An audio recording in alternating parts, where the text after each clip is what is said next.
Hey everybody, Rosematter here. Welcome to part 15 of my Higurashi When They Cry Matsuribayashi Let's Play.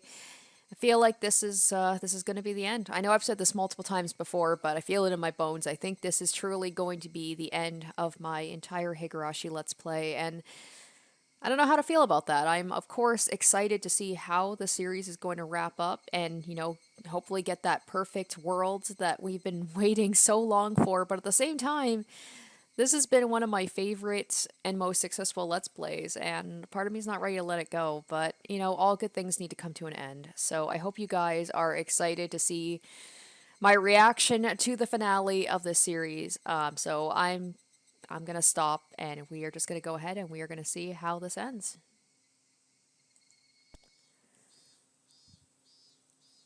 Tana Takano didn't have enough stamina to walk around in the mountains. She was running out of breath, but even so, she continued to scream at the mountain dogs on the radio. Oh, yeah, I usually kind of give a synopsis of what happened in the last episode. So it ended with the club members just wrecking the mountain dogs and basically sending them retreating with all of Sadako's traps and all of their mind games. And the other team, Akasaka, Kasai, Iri, and Shion, it was a little dodgy there, but thankfully they managed to get Tomotake and Satoshi out. The problem is that they got to get Tomotake out of Hinamizawa so he can contact the Bloodhounds, and all of the roads are going to be blocked out of the town. So I don't know how they're going to fare, but I'm very excited to see how it goes. But all right, anyway, back to this. She wasn't using an intercom like the mountain dogs were. Instead, she was using the communication unit on the back of one of the dogs, so he constantly had to listen to her yelling. どいつもこいつも頼りないったらありゃしない。それでも特殊部隊なの？ Yeah, got の山犬はどうしたというのよ。 got beat by a bunch of children. Takano bit her lower lip and squeezed her left arm with her nails. Her arms had nail marks all over them. Okay, so someone told me that this is like a thing that she does. It's like a self-soothing thing, but maybe it's also a hint that she's maybe starting to lose it a little bit. She was holding her grandfather's research scrapbook in her left hand. Even Takano didn't know why she was holding it. Maybe she grabbed it unconsciously because she wanted her grandfather to comfort her. The mountain dogs had already suffered devastating damage. They had to walk around in an area they weren't familiar with, and they wasted their energy on the multitude of traps that had been set. Although they were as tough as can be, they were getting exhausted. くそ、うちの酸素にゃ。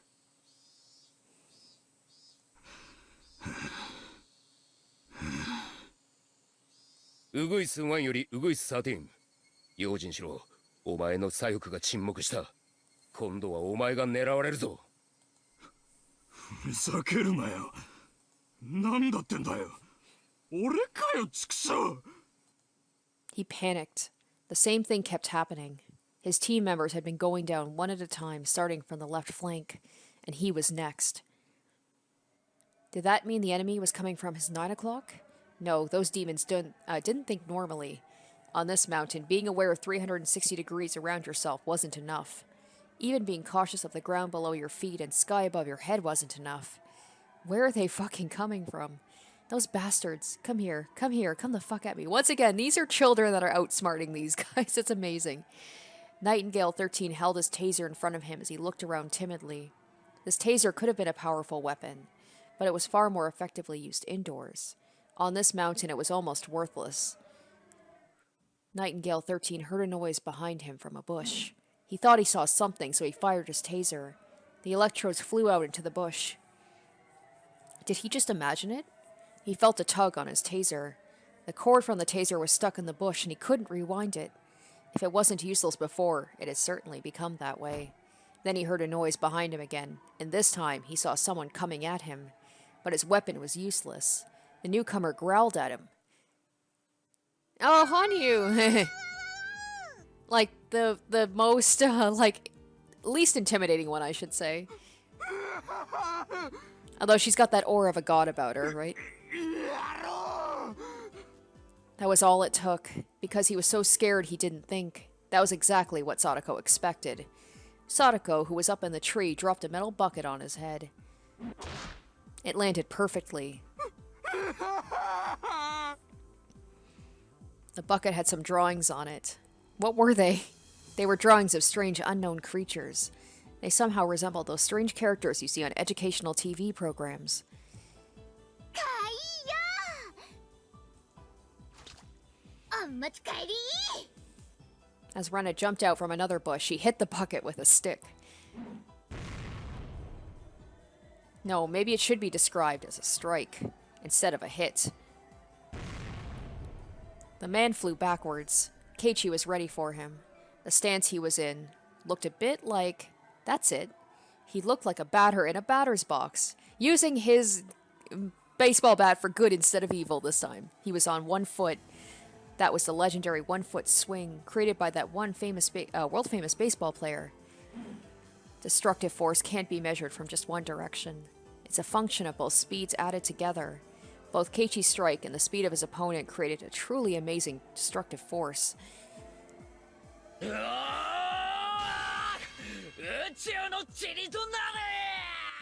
I still love just like this special unit forces getting taken down by the most childish things, like a bucket on his head and then people hitting him with sticks and baseball bats.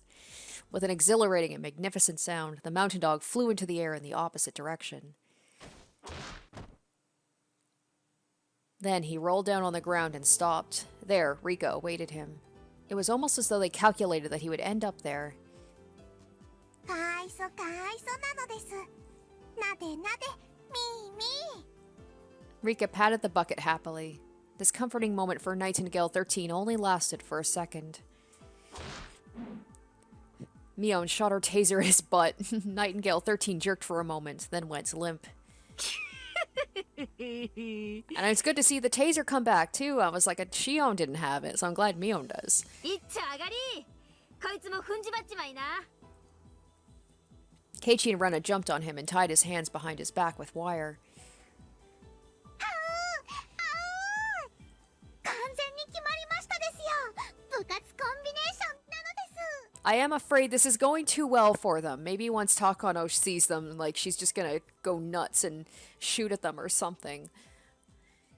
There has to be some sort of, you know, like, if it goes too well, it's almost not as fun as if, like, they have some sort of adversary that they have to overcome.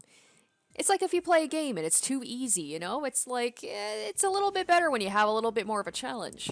バッチリですわね次はコンビネーションその7で参りますわよ But although at the same time, like, having these guys just be horribly, like, have such horrible endings after all of this time, it's nice to see them just completely wreck, you know, these guys. はうはう僕はさっきのその5がもう一回行きたいのですあらあらあの爽快感がわかるなら羽生さんトラップ使いの才能がございましてよ Hanyu and Sadako high-fived. While Keiichi and Rena tied Nightingale 13 up, Rika tried to sense something in the air.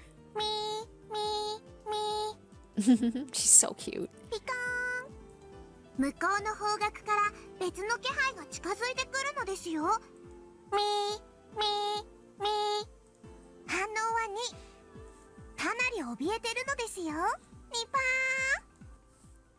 Rika reported to Mion. She was a bit like a radar. Mion didn't even care about the guy they had just knocked out. She was already trying to figure out their next move while looking at Sadako's map and using the info Rika gave her. Everyone eagerly awaited Mion's next order.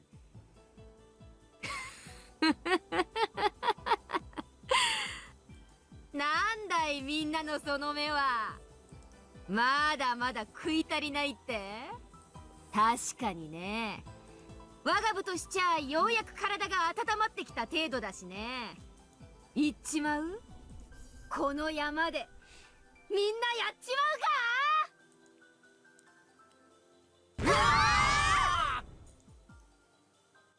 Mion was a great leader. She had both leadership skills and tactical ability, but more than anything else, she was great at encouraging people's spirits. There are no cowardly soldiers under a brave general, and brave soldiers fight like 1,000,000 men under Mion's command.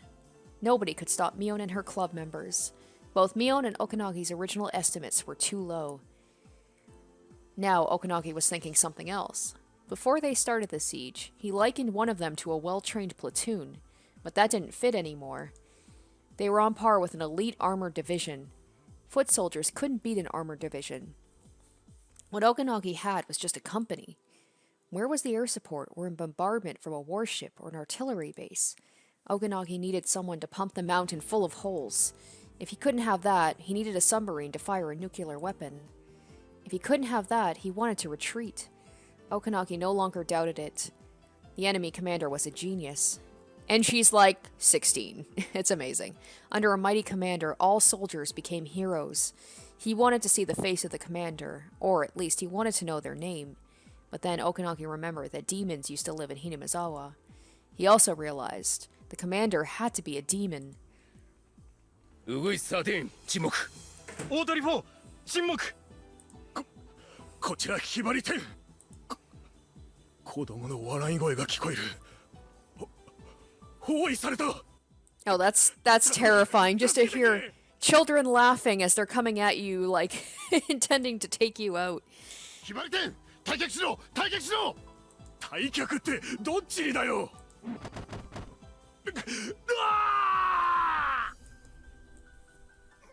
大鳥ないんだ。敵の一人を発見追跡している。応援を送ってくれ。大鳥ないどこにいるんだ。所在地がわからない。周辺の状況を送られたし。霧が出てる。寒い。ここは河原。大鳥ない地図上ありえない。落ち着いて状況を確認しろ。そんな河原の向こうに死んだ姉ちゃんが。Oh my gosh. 大鳥ない大鳥ない応答しろ。大鳥ない沈黙。無理だ。奴らはこの山の鬼だ。俺は知ってる。これは鬼隠しなんだ。俺たちは全員この山で消されちまうんだ。バカなことを口走るのはやめろ。各班長は採点庫で状況把握と指揮公用に努めろ。敵は悪魔なんかじゃない。You were thinking it yourself, though, Okanagi. ただのクソガキだ。ビビるな。格の違いを見せてやれ。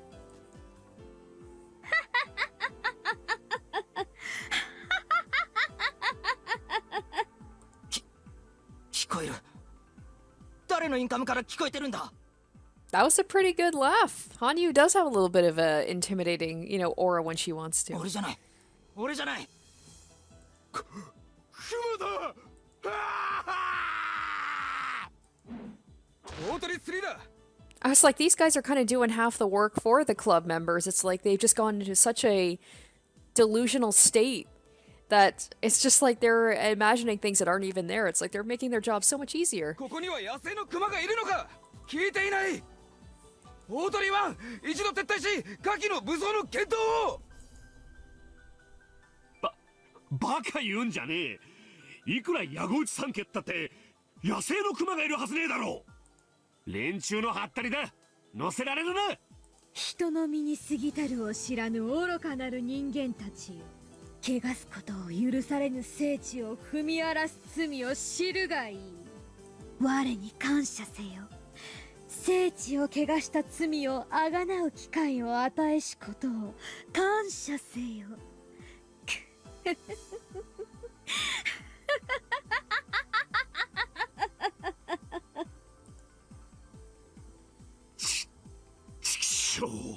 誰かのインカムを奪ってやがるんだ。Quite different from ow ow ow. 敵の指揮減退戦術に乗るな。恐れを知ることかなわぬ哀れな人間どもよ。よかろう。汝らがその身でしか知ることができないというなら、我がウグイス1だ。光栄が来ていない。バカな。どこへ行った。応答しろ。哀れなウグイスが一羽踏み込むこと許されぬ地に迷い込む。そんなにも知りたいか。鬼の世を知りたいか。告げよ。人の世に別れよ。我が忠告に耳を重ぬ具を今より知れ。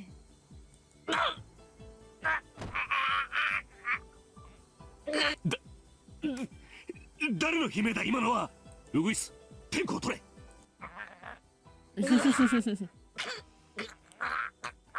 Now they're just doing some role playing here, またやられた。 and it's working. 誰が沈黙した？それより本部、俺の左肩には誰かいるんだよな。俺は孤立してるんじゃないよな。まだ聞きたいか。痛みを伴う声が。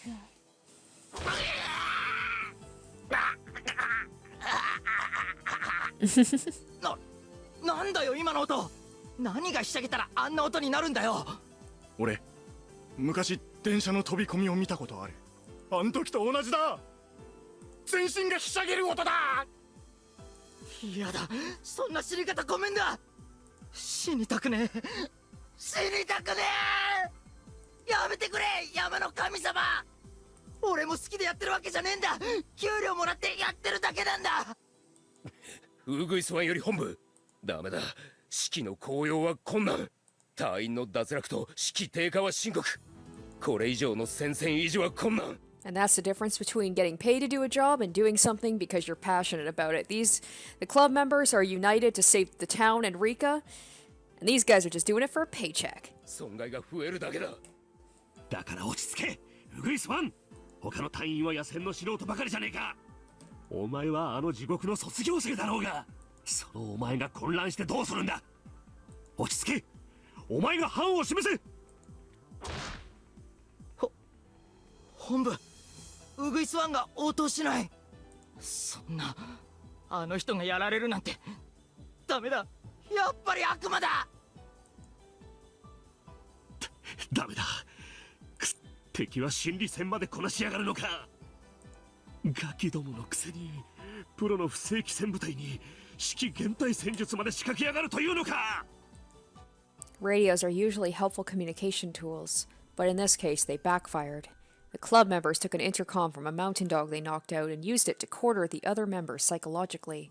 It worked even more effectively because they were in enemy territory and were unfamiliar with the terrain. The best solution would be to make everyone stop using the intercom, but that would give the enemy more chances to attack them individually. Okanagi was growing fearful of the club members, as he still hadn't grasped their true identities. However, Takano still hadn't recognized how serious the situation was. She kept yelling at the mountain dogs to get their act together. Okanagi could tell she was exactly the type of commander who only commanded to attack and let her men die. But Takano's reckless orders were working in a way. Although the club members were winning, their area of operation was getting smaller. The club members were trying to lure their enemies to one trap area after another. In other words, they were defeating the mountain dogs by allowing them to come into their territory. The mountain dogs were about to be annihilated, but the curtains were closing on the club members' theater too. Oh, here we go. Okanagi realized his enemies were trying to finish this battle in a hurry. If the mountain dogs fell back, everything they'd done would be for nothing. He didn't want to, but he had to follow the princess's order. Okanagi figured he was finally able to get his enemies. Hanyu and Keiichi continued to act over the commandeered radio. はあ、羽生ちゃんすごいよ。本当の神様みたいだった。っていうかすごいね羽生。 Rena, you should know that. You've heard Hanyu speak to you. She probably knows who Hanyu actually is, right? あのドスは波の人間にはちょいと無理だよ。だって神様なのですから。ニパー。あんあんあん。それを言ったらケイイチもすごいのです。鶏の首を絞めたみたいなすごい悲鳴を出してましたです。こんなのケイイチさんには朝飯前ですわよ。何しろ我が部の通り名は口先の魔術師でございますもの。へへへ。相手が人で耳がついてる限り誰だろうと俺様のケイイチマジックで思いのままに操ってやるぜ。 You should become a voice actor. I bet you'd be famous.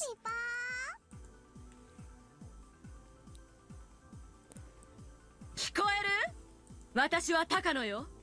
三頭陸佐よ。あんたたちの最上位の上司よ。聞きなさい。鬼もいないし神様もいないわ。もしいるなら戦いなさい。神などその座から引きずり下ろしてやるのよ。ひばりとウグイスは合流して戦力を立て直しなさい。大鳥は白鷺の残存と合流。敵は山頂付近の営林署の資材小屋あたりを本拠地にしている模様。交渉を取られてるわ。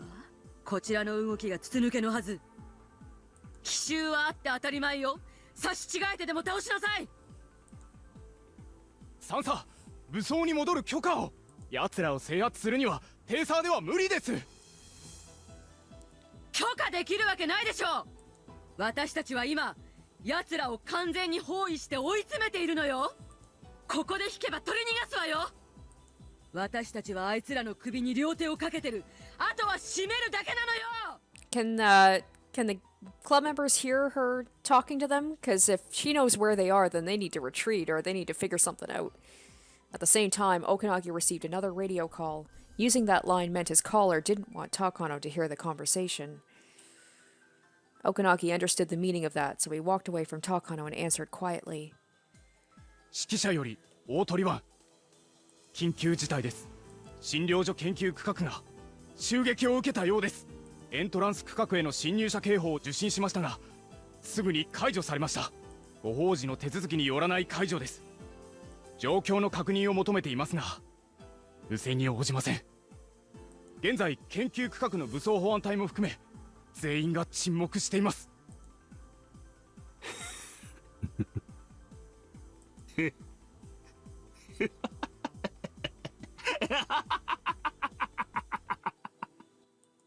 Okanagi understood everything.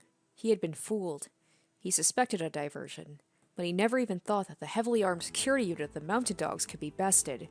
If the enemies were soldiers in camouflage, then he wouldn't have been fooled. He underestimated them because he thought they were just kids. But now he really understood. He understood the reason why no adults had shown up in this battle on the mountain. わかった。そいつは東京の各校に伝えたか？まだです。連絡しますか？連絡しろ。富武は奪還され脱出。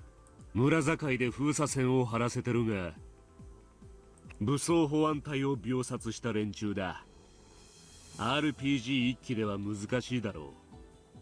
封鎖線に応援を送りますか？バカ。そんな余剰人員があったらお姫様が突撃させてるぜ。今手が空いてるのはむしろお前くらいだ。封鎖線に連絡。車両の強行突破に備えろと伝えろ。了解。Alright. Now this is what I wanna... The kids got shit figured out. This is what I'm curious about, is how they're gonna get past this blockade. 各自聞け。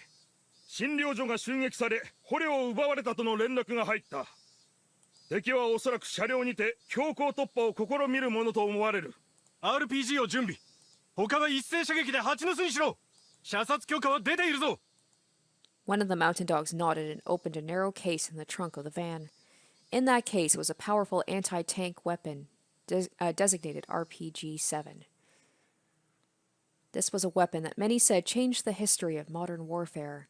After all, this terrifying weapon had a firing range over several hundred meters, and it was capable of burying most tanks in existence. The dawn of this weapon meant that we were now in an age where a lone foot soldier possessed the firepower to destroy a tank.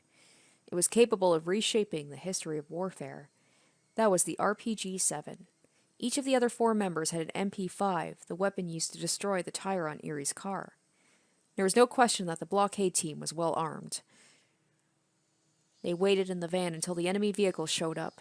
Once they saw a suspicious vehicle, they were planning to stop it by moving into the middle of the road.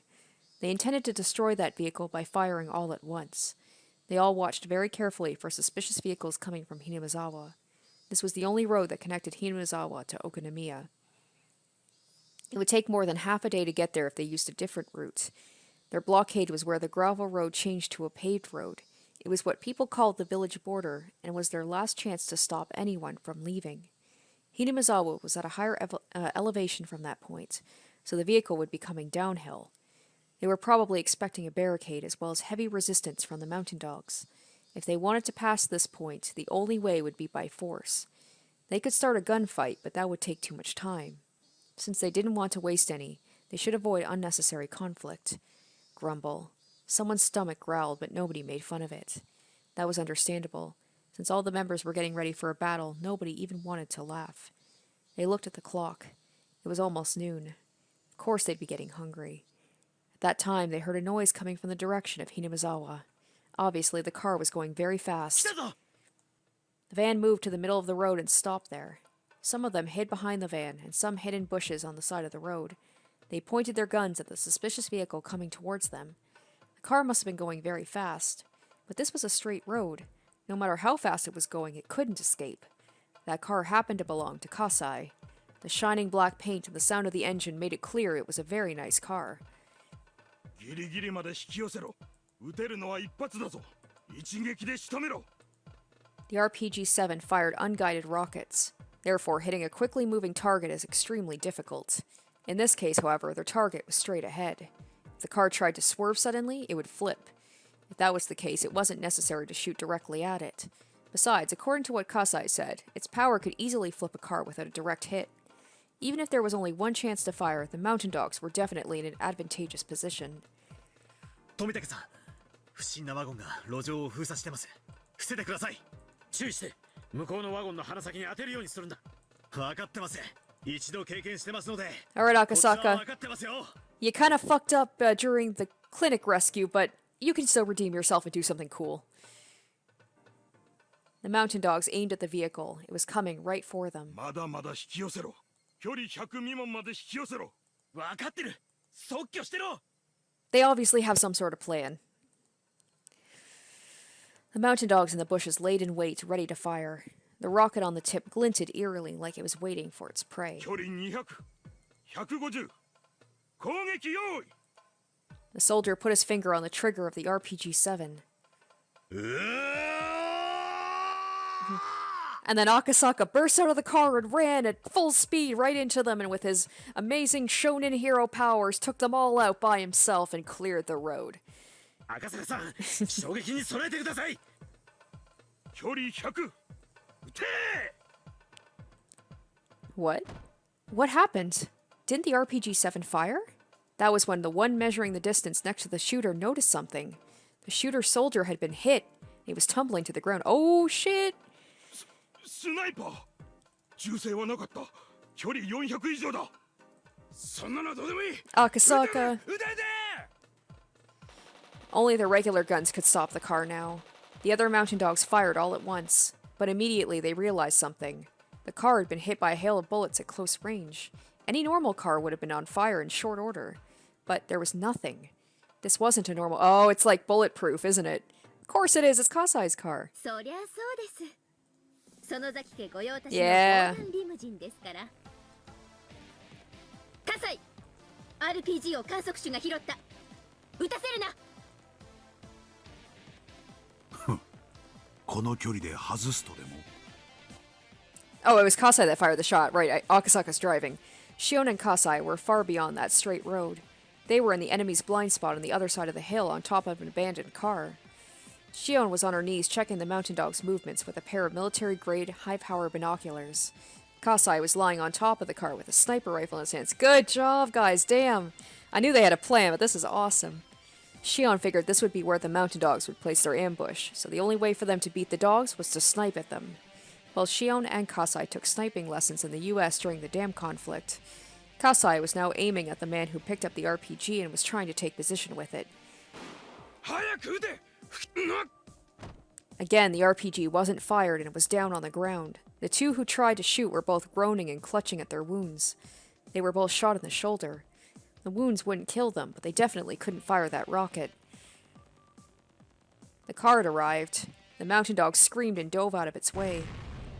Akasaka must have been used to driving in this kind of situation. He hit the nose of the van just right and broke through the blockade. The van was hurled away and spun in a circle.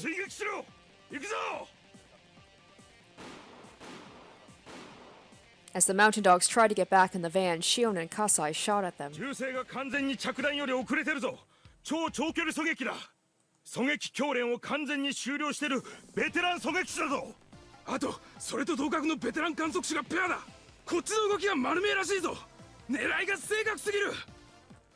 The scope on a sniper rifle is one specifically made for sniping. Therefore, its field of vision is so narrow that the sniper is unable to see their surroundings well. That's why it's always necessary to pair up with a spotter. A spotter uses powerful binoculars to probe the situation and communicate information to the sniper. Snipers can't do their job alone. Their potential is unleashed only when paired up with a spotter equally as skilled. They tried to stand up and climb to the van, but the ultra-velocity rifle bullets pinned them down. The bullets ripped through the air, traveling faster than the speed of sound. The noise those bullets created was nothing like the sound from a normal gun.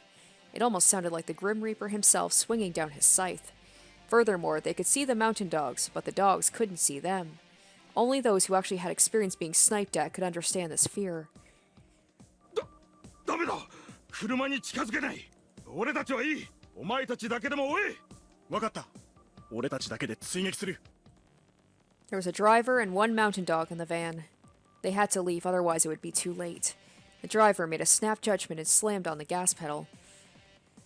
どうですか Oh, here we go. Alright, Akasaka, time to be extra cool now.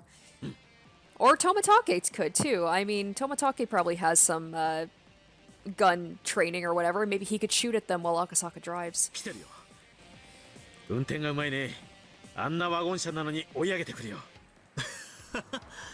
それは参りました応戦を頼みますうん任せて Wait, leave it to you. What? Tomotake opened a window near one of the back seats and leaned out. Hot air blew into the car. Though the car was jolting up and down on the bumpy road, he checked the mechanisms of his gun calmly. He did it naturally, as though examining his favorite camera. There we go. Tomotake, it's time to redeem yourself and be cool. The gun had been taken from one of the security guards in the basement. One of the dogs in the van held the same gun in his hands. Their weapons were evenly matched. The road was no longer straight. It curved like a snake. There were some bumps and sharp curves which made things in the car fly all over. A gunfight in this situation would be extremely difficult. Tomotake realized he'd run empty in no time if he wasted bullets, so instead of firing recklessly, he carefully waited for the right distance. And in doing so, tried to convince his enemy they were still out of range to make them close the gap.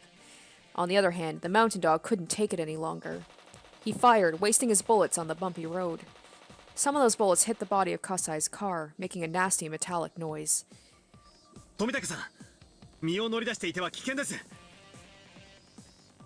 大丈夫あんな下手くそじゃ当たらないよ僕の生徒だったらゼロからやり直しだなこのような状況下では動きを読むんだ挙動を予測し弾幕で予測射撃をするんだ当てようと思わない弾幕に突っ込ませるようにするんだこういう風にね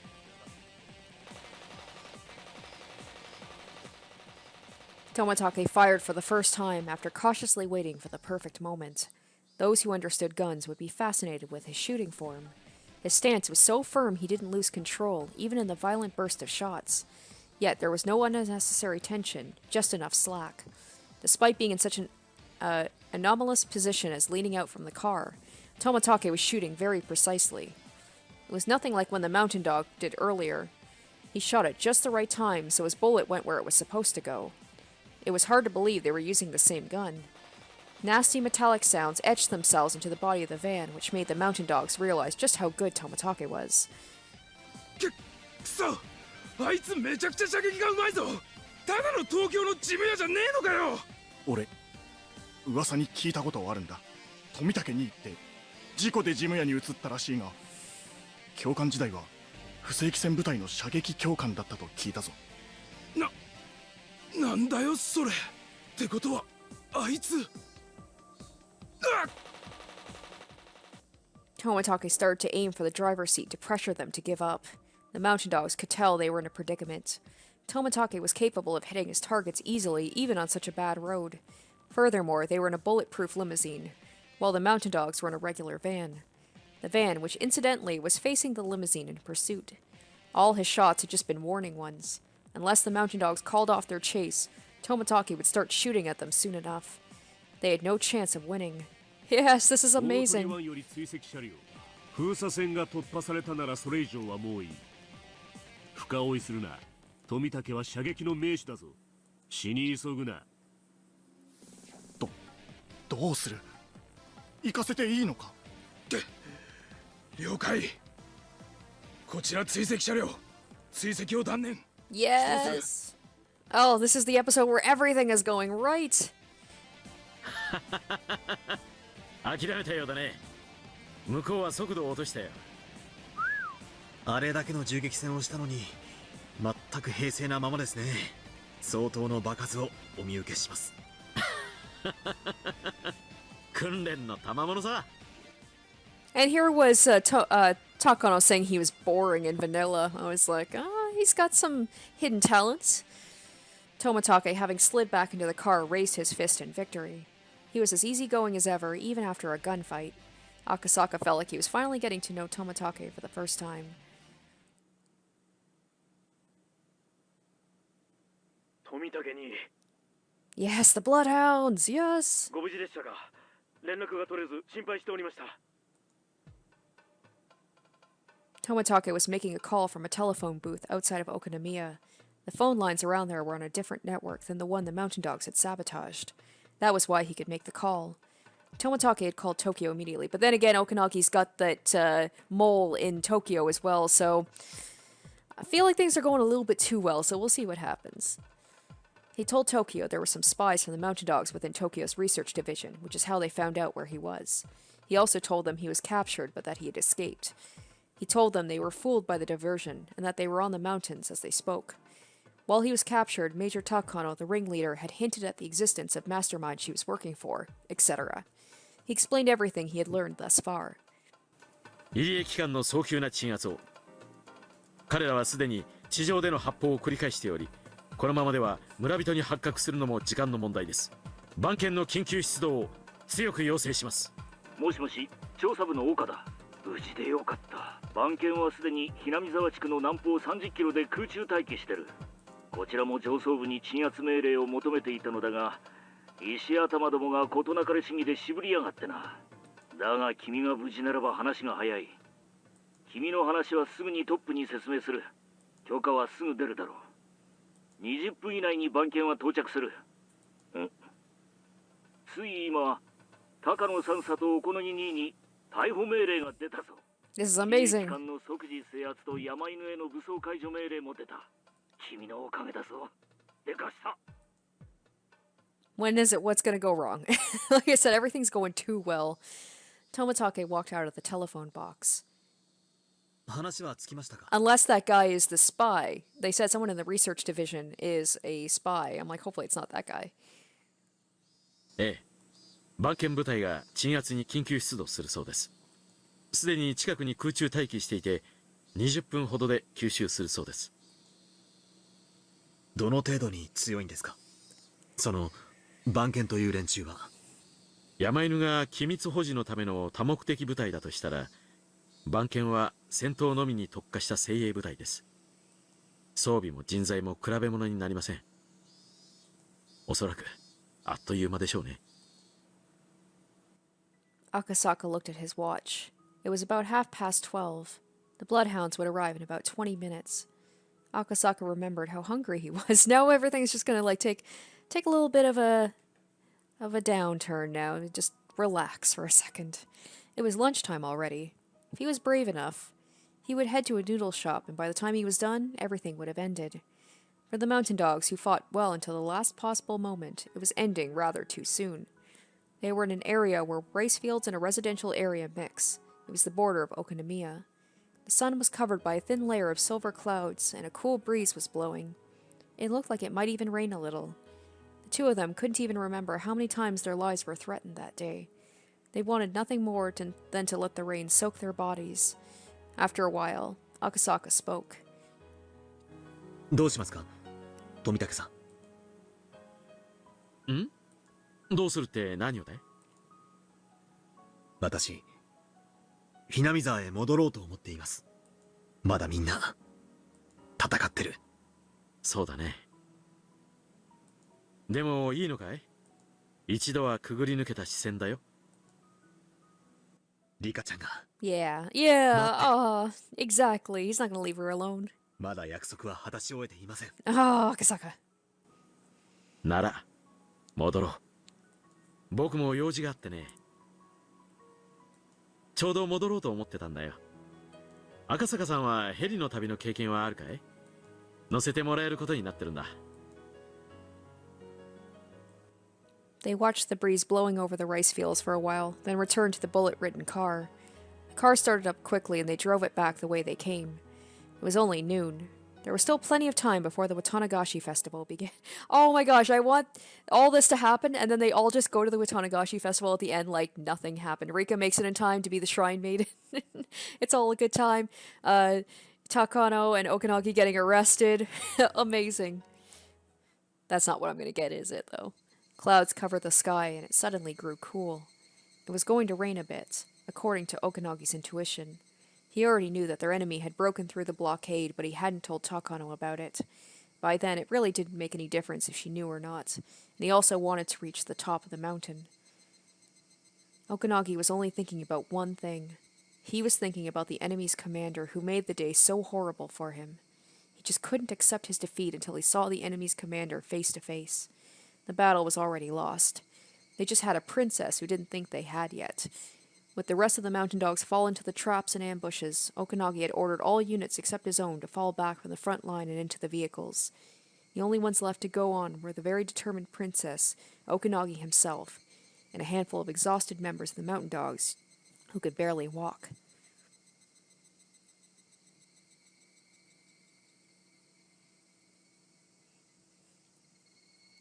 Eventually, the slope became a little more gentle. Okanagi and his companions finally arrived at the storage shack of the Forest Service. The club members were already aware that the mountain dogs had been almost totally annihilated. Both the numbers and strength of the dogs had fallen far below that of the club members. Therefore, when Okanagi saw his opponents lined up there to welcome him, he wasn't surprised. It was all the kids who'd driven the mountain dogs to destruction that entire day. They had also fought with everything they had. Though they overwhelmed us from start to finish, they had used up all their stamina and were on their last legs as well. Uh-oh. Still, their willpower kept them standing. A will born of the victor's honor, which God granted only to the winners. いたわ。あるよ、おころぎ、捕らえさせなさい。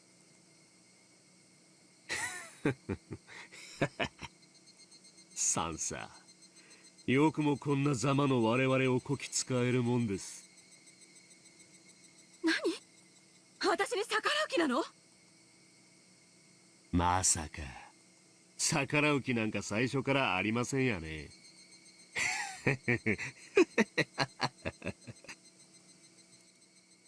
Okanagi removed his communication unit, his taser, and all the heavy equipment he had been carrying. Then he unbuttoned his shirt and told his men to stay put as he stepped forward. He strode forward about half of the distance towards the club members. Okay, what's going on here? 山犬の大鳥ワンことおこのぎだ。お前らのリーダーに敬意を表する。名前を聞かせてくれ。The club members looked at each other. One of them was a girl taller than the others. She couldn't be that old, but her hawk-like eyes were as sharp as a veteran soldier's.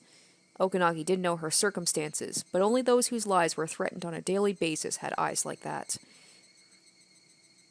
部長、園崎ミオン。Okay, why are they just waiting for these guys to show up? They have to have a plan, right? The girl stepped forward. いくつだ？いや、年齢なんてどうでもいい。朝からの沖宮署での騒ぎからこの山での戦いまで、すべてお前の指揮なのか？ The girl didn't answer, but her silence confirmed it more strongly than anything she could have said. この戦はお前らの勝ちだ。まだ負けてねえと思ってるのはうちのお姫様だけさ。もう今さらどうにもならねえ。富武は封鎖線を突破。沖宮にすでに到着して東京に連絡を取っただろう。鎮圧部隊がいつここにやってくるか知らねえが、それも時間の問題だ。笑いたきゃ笑え。爪ってやつさ。おこのぎ、何をやってるの？その女は敵のリーダーよ。倒しなさい。お姫様が何か言ってるが気にするな。望みは何？お前も大将、俺も大将だ。わかるな。あいつ降参したんじゃないのか。 Oh, he's got something up his sleeve when he said to her, when Takano was like, "Are you disobeying my orders?" And he said, "I wouldn't do that." Like, what's going on here? レナにはわかる。あの人は今日敵の指揮をしていたんだよ。そして部下がみんなやられた。だから「はいそうですか」って言って負けを認めるわけにはいかないの。我が身を犠牲にしてしか敗軍の将は見そげないというのですか。いいよ。あんたが納得するようにすればいい。感謝するぜ。 What is this? What is he doing? Mion took a stance. Okanagi took a stance too. Wow, this is so much more wholesome than I thought it was going to be. I thought he was going to have like some last-minute plan. Maybe not. Although Okanagi was nothing like Akasaka, he was still a close combat specialist. Even when exhausted, there was no way Mion could defeat him. Takano thought so too. She thought Mion was underestimating Okanagi. But Mion knew. She knew she was the only one who could put him at ease. 行くぜ。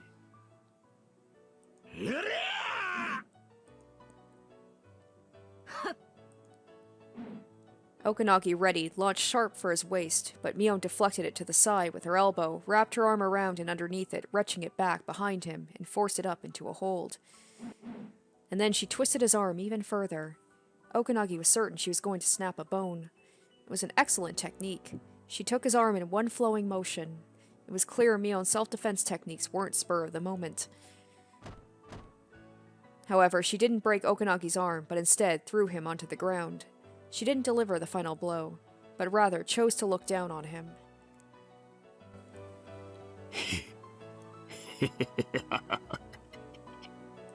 やるな。Okanagi、何やってるの？早く制圧しなさい。 I'm surprised Takano hasn't took out her gun and just shot everybody. 黙ってみてよ。こいつは大将戦だ。 Okanagi got up quickly, took a stance once again, and then swung his arm down. But Mion avoided it effortlessly, and just like she did before, she grabbed his arm and turned it around. They were in the same position as before. And just like what happened then, she didn't break his arm, but threw him onto the ground and looked down on him. 回転投げか。当て身を入れねえところを見ると実戦向きじゃねえな。むしろお上品に演武を見せる流派ってとこか。ちなみに腕を決めたとき、下がる相手の顔面に膝が入れられるぜ。そうなんだ。今度試してみるよ。 She's like, "Can I try right now?" ミオンってすげえ。向こうの隊長と互角に渡り合ってるぞ。Okanagi、武器を使いなさい。何をやってるの？ 行くぞ！ He had stronger drive this time. He tried to kick right through her from a step and a half away. Yet this time Mion stepped in to launch her own attack, jumping right towards the foot, trying hard to kick her. Mion kept herself low as she entered close range with Okanagi, shutting out his leg trying to kick her. So of course he went after her head. Okanagi raised his right arm to elbow her in the skull. But this time Mion rose up, using both hands to keep his arm from swinging down. Unlike the flowing motions from earlier, this was simply a contest of strength. His physique was overwhelmingly superior to hers, so she couldn't win that test of strength. But suddenly, Mion let go and allowed Okanagi's elbow to come down. Then she stepped to the side. Ah, it's another repeat of before. Okanagi's arm was held to his back and he ended up in the same position. But what came after was different. Okanagi's face lowered as Mion lifted his arm up high, and then she swiftly brought her knee into his face. Well, he putting that to good use, said he told her. It was exactly the technique that Okanagi told her about just earlier. And once again he was down on the ground. そうだ。飲み込みが早いじゃねえか。おめえ。 This is so strange. This is not how I thought it was gonna go. そして戦闘、すべて三拍子揃ってるぜ。おめえみてえなやつが俺の役をやるべきなんだよ。山犬みてえなクソどもの隊長をな。ごめんだね。あんたらみたいなネクラそうな秘密部隊の隊長なんて。 Mion scoffed. Okanagi took it with a smile too. He wasn't trying to be humble. It was just his pure reaction. そうだな。お前ほどの器なら、日本の不正規戦部隊長なんてもったいないぜ。サスでもデルタでもスペツナズでも、どこでも最高の人材になれるだろうぜ。何しろ。サス？デルタフォース？くだらないね。そんな退屈なところじゃ、私を飼いならせやしないよ。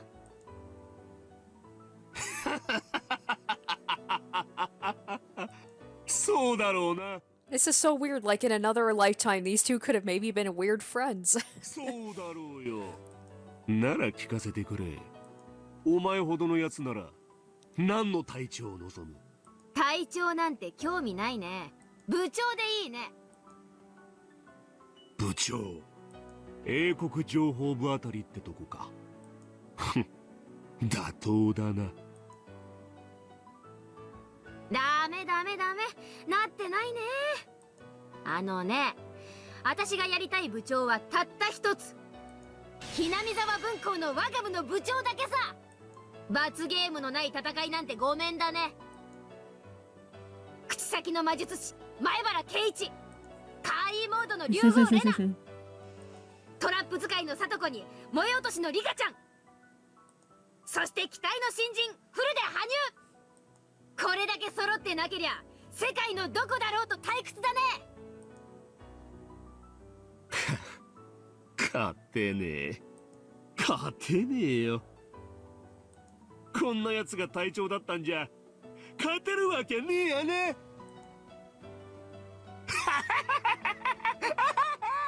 He's lost it. He's lost his mind. しっかりなさい。 Takano yelled at him, but Okanagi didn't hear it. これでウォーミングアップはいいだろう。 Ooh, the warm-up. 次の一撃でぶち抜いてやるぜ。当たったら死ぬぞ。 Oh. 覚悟しな。キナ、あんたに似合いの最後をくれてやる。Okay. あんたが欲しいと思ってる決定的な最後をくれてやるよ。よく言ってくれた。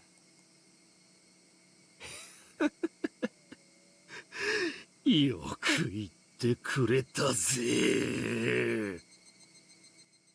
Okanagi took about 5 steps backwards and breathed deep. His body twisted as he gathered all his spirit into his right fist. Just as he said, this next attack would be for real. He was putting everything he had into this one final blow. Dude, you're not Akasaka, okay? Like, don't even try it. Mion narrowed her eyes, preparing to parry the blow with her side. The sky began to stir. They both felt raindrops on their foreheads. 行くぜ。殺すからな。殺しに来いよ。あんたのお祈りが済んだらいつでも来な。That one tense moment was suddenly brought to an end.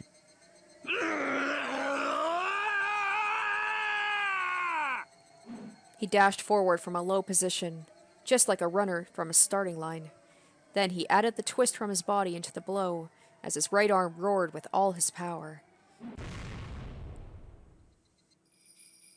A bolt of lightning punctuated that moment in time, burning the moment into our eyes. In that moment, Mion's stance hadn't changed at all. No, maybe she moved like lightning in the moment it struck. We had to recall the moment burned into our eyes to review the scene. Okanagi had swung with his right fist, which had enough power to shatter Mion's bones. So what if 100% of his power was directed back at him in a counterattack? When the lightning struck, Okanagi's body had been flying through the air. It was a legendary technique in Japanese martial arts, passed down in judo and aikido, the air throw. It looks as if one is being thrown without his opponent even touching him, a miraculous technique that occurs at lightning speed. Of all the techniques Mion possessed, it was the most sublime, advanced technique she could administer on the defeated General Okanagi. I've been with this girl for 8 chapters, and she still surprises me with how badass she is. The feeling of freedom while flying in the air is more memorable than the impact of hitting the ground, supposedly.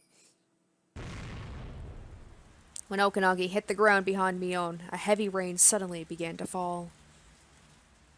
Oh, the bloodhounds! Or no, this is going to be Akasaka and Tomotake. Or maybe it is the bloodhounds. And just as it did, a massive helicopter appeared from the other side of the mountain. The helicopter's rotors stirred up the air and blew away the raindrops like in a tornado. The rotor sounded much like a tornado, too. A rope uncoiled from the rear of the helicopter, and soldiers came sliding down it, one after another. The onlookers were stunned for a moment before realizing what they were seeing. It was the bloodhounds. The bloodhounds that Tomotake had called in. Having realized how bad the situation had become, Okanagi returned to the other members of the mountain dogs. Nothing was going their way anymore. The mountain dogs ran down the slope and disappeared into the woods. They dragged Takano with them, who couldn't understand what was going on. A voice echoed from a speaker attached to another helicopter circling around the mountain. 入江機関の全職員に次ぐ本日一蓋302入江機関の全権限は凍結されまた同時刻上級司令部は入江機関全職員の武装解除を命じた山犬中隊全隊員は直ちに武装解除し入江診療所裏駐車場もしくは山頂資材置き場に集合せよこれに応じない場合国内法及び自衛隊法に基づき厳正に対処することをここに通告する Bloodhound members continued to slide down the rope from the helicopter. Even at a glance, they were very different from the mountain dogs. They were armed more heavily, and the guns they had were much larger. Such things clearly differentiated the two units. これで私たちの勝ちですの？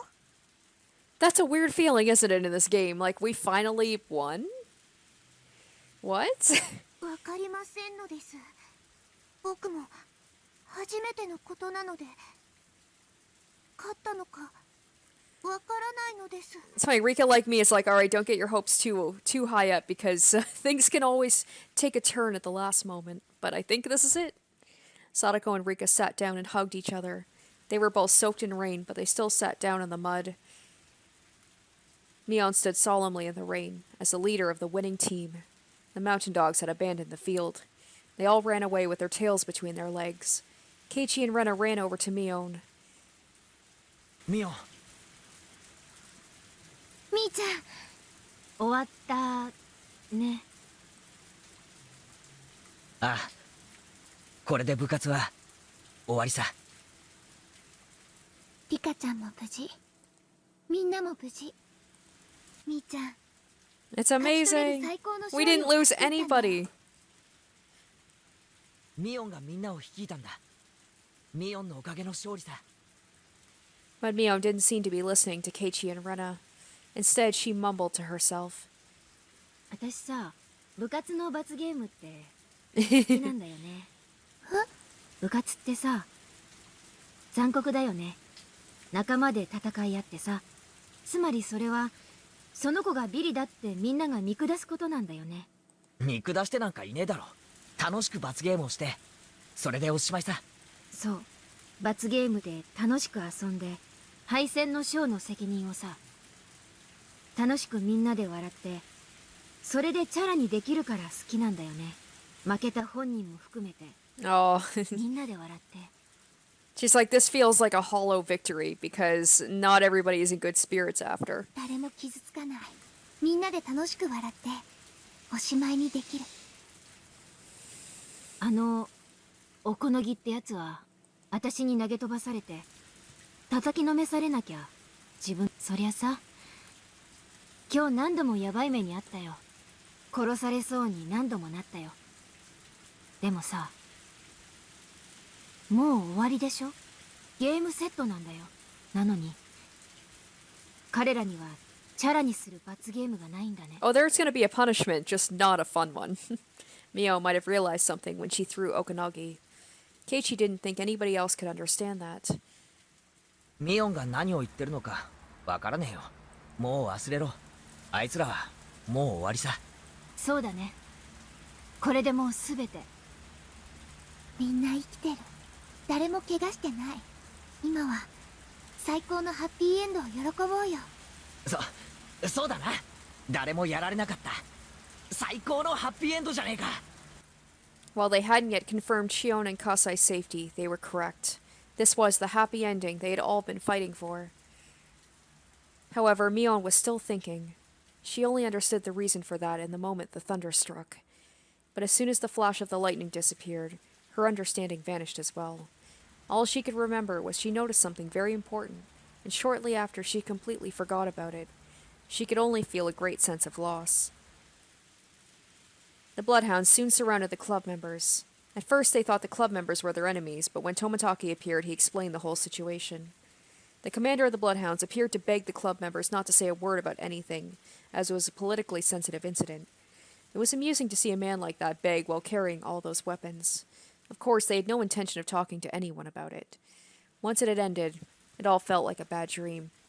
If on the following day someone asked them what they had been doing, they might not even remember it. This day was that unrealistic for them. So even if they were asked, they wouldn't say a word.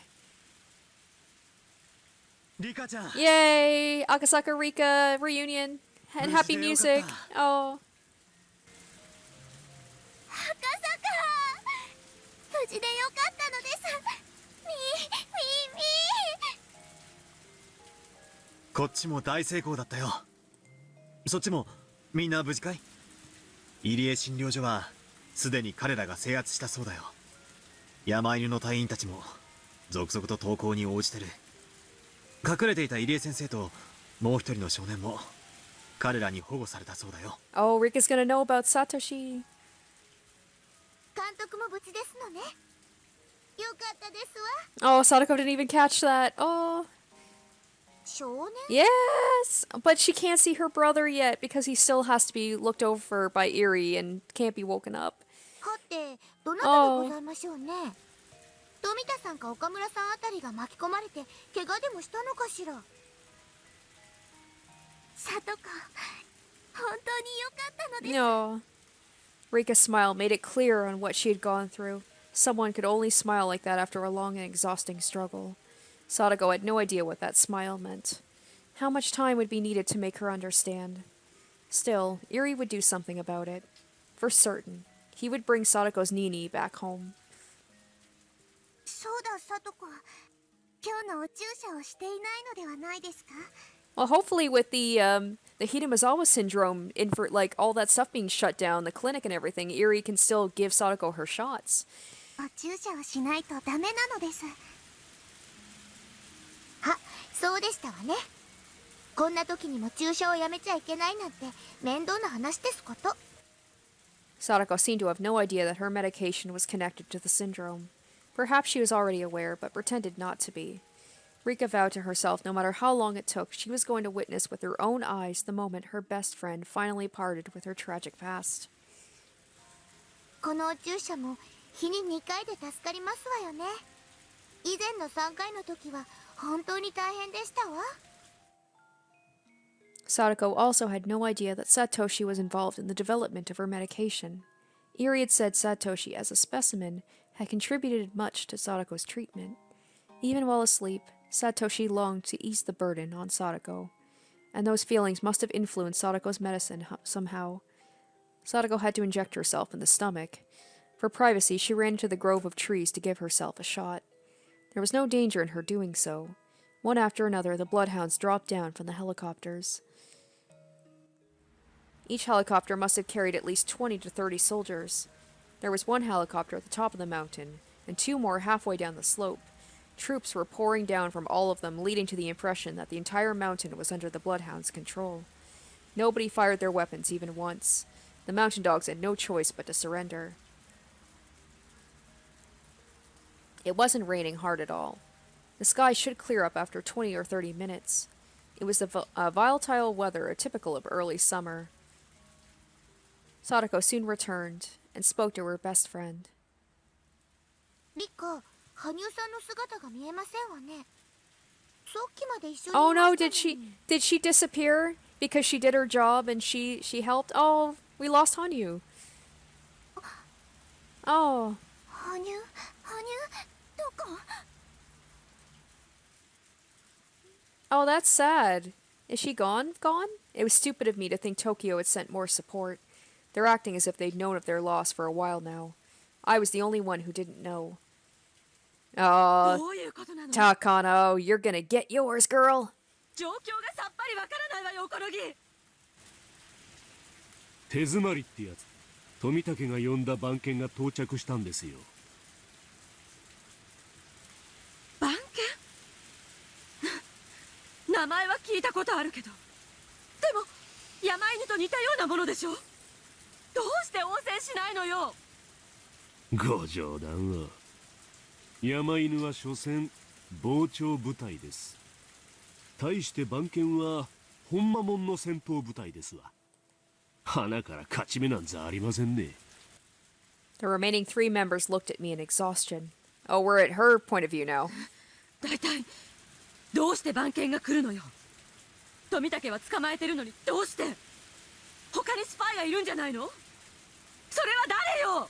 さんさ、すでに診療所が襲撃され、富武2位が奪い返されたことはご存知ないのですか。 One of the 3 spoke up timidly, but Okanagi signaled him to shut up. It doesn't matter. It's all over. It's not like you're going to be dealing with her for much longer. そんなの聞いてないわよ。それはいつよ。どうなってるの、このぎ。それに村から逃げられないよう封鎖部隊というのもいるんでしょ。 They aren't even responding to me anymore. I've been left behind. I'm the only one who didn't know. I'm being left out. Oh, don't make me feel bad for her right at the end. Stop it. The members looked at Okanagi, waiting for his command. Nobody's waiting for my order. Nobody even cares about my orders. 隊長、指揮者より無線です。 One of the members handed the intercom to Okanagi. 大鳥ワンダー。隊長、各校より最終連絡です。各校を実行せよ。各校了解した。指揮者を番犬が包囲中です。投降を勧告しています。いかがしますか。指揮者。いや、太田、足立、ご苦労だったな。投降を許可する。武装解除して以後は番犬の指示に従え。指揮者了解。各員その場で聞け。指揮者が制圧された。すでに診療所も制圧されているだろう。我々は全てのバックアップと装備を失った。全班は壊滅。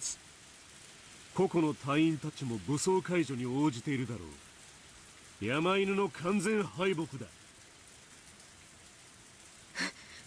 まだよ。なんとか東京の野村さんに連絡を取るのよ。番犬が何よ。番犬に匹敵する部隊を送り込んでくれるわ。R は生きていたのよ。終末作戦の実行は可能だわ。それをすぐに野村さんに連絡しないと。 And of course, Nomura is going to leave her behind because she just want to wipe her hands of this and be like, I have nothing to do with this. そのためにはまず東京への連絡手段を取り返すことが重要よ。こうなると村の連絡網を遮断したのが裏目に出るわね。指揮者を奪還するしかないわ。指揮者の無線で東京に連絡して応援を呼ぶのよ。幸い指揮者は今あっさり降伏してみせたから奴らも油断してるはず。おこのぎと3人も隊員がいれば Oh my gosh, she is just clawing. She is not giving up. I understand why, but 6月19日作戦開始は21日22日だったかしら。まだ間に合う。まだまだ間に合う。ここから巻き返すわよ、おこのぎ。すぐに指揮者の奪還を実行しなさい。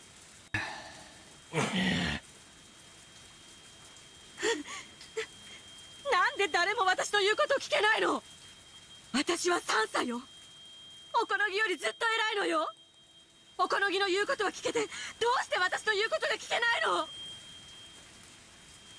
サンサー、さっきから飛び回ってるヘリが言う通りですわ。このゲームはうちらの負けです。これ以上の往生際の悪さは互いに得になりませんね。何を言うの、おこのぎ。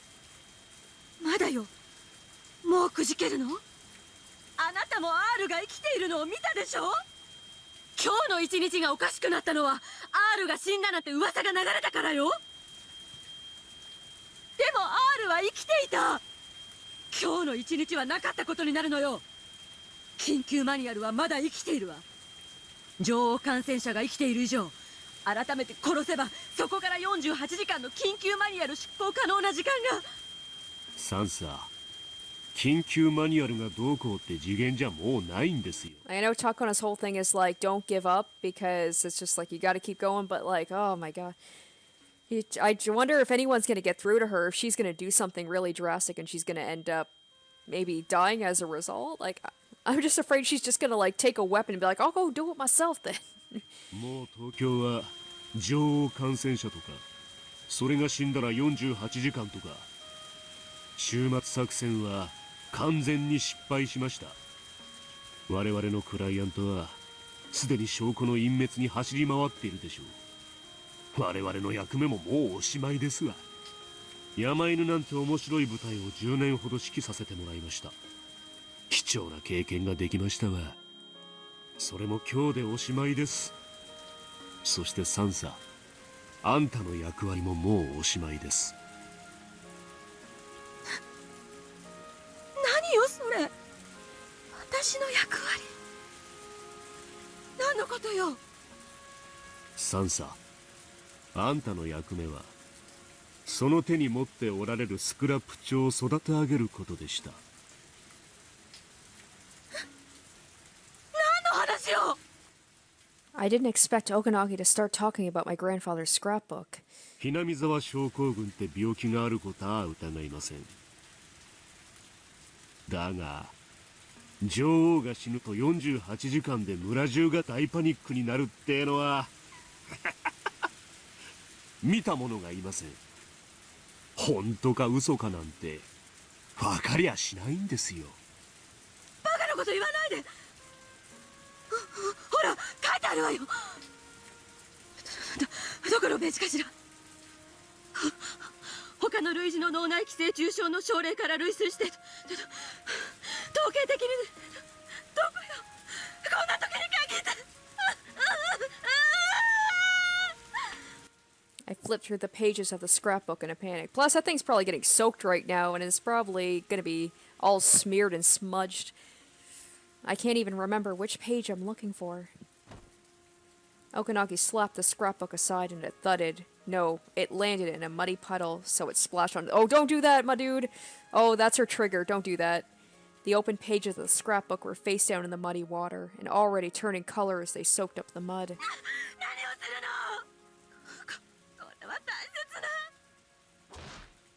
As I crouched down to pick up the scrapbook— Oh, don't do that!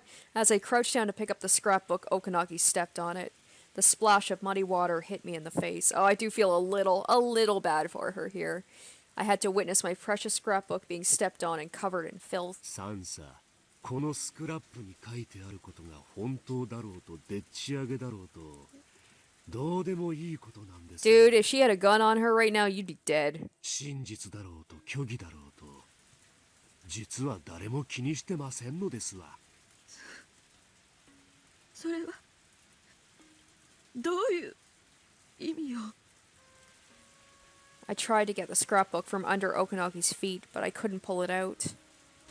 東京のクライアントが期待してたのはそのスクラップ帳の中身をどれだけの人間が信じてくれるかってことなんです。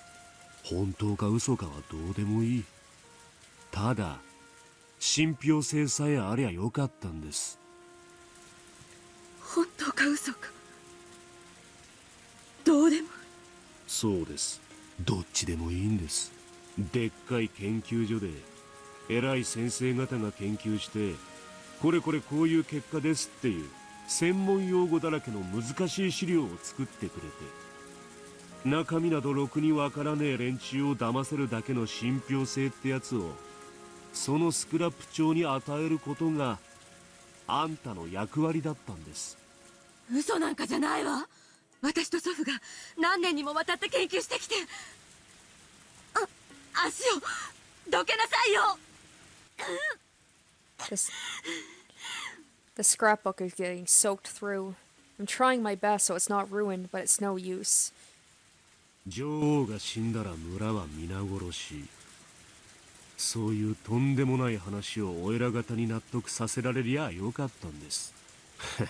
ひなみ沢症候群が脳みそに寄生してどうこうとかんなことは誰も興味ない。政治的アクションに使えるかどうかにしか興味がなかった。んなことはあんただって十分承知していたでしょうが。そして今や誰もこんなインチキスクラップは信じやしません。このスクラップ帳に大勢がかけた。そして負けたんですわ。山犬もこのスクラップ帳に熱く張って負けた。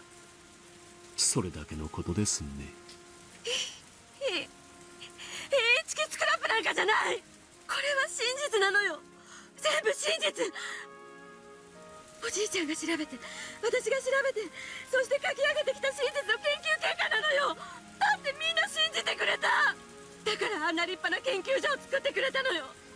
信じてくれたから、みんなそう野村さんだって。だからこそ私に声をかけてくれたのよ。この研究の進化を分かってくれるクライアントはきっと他にだっているわ。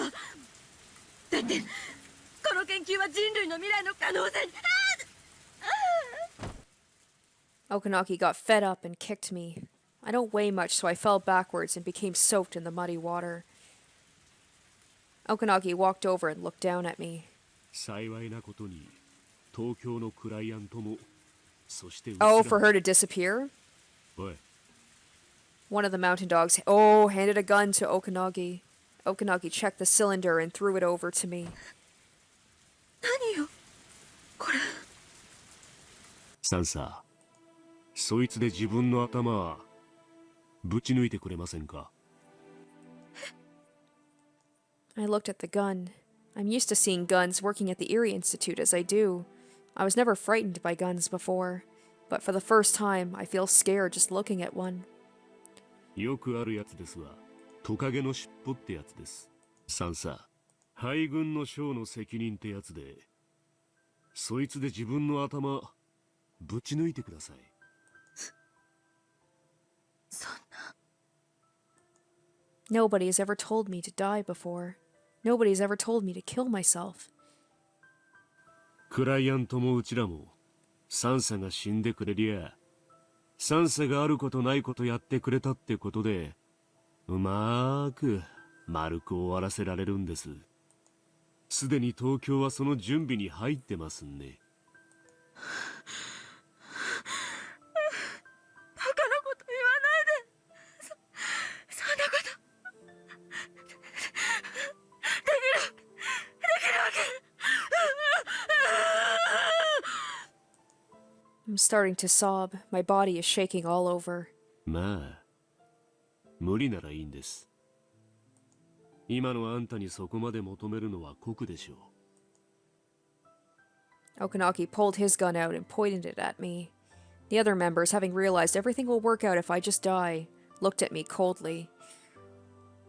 投降を説得するも頑くなに拒否し抵抗、銃撃戦になりやむなく射殺。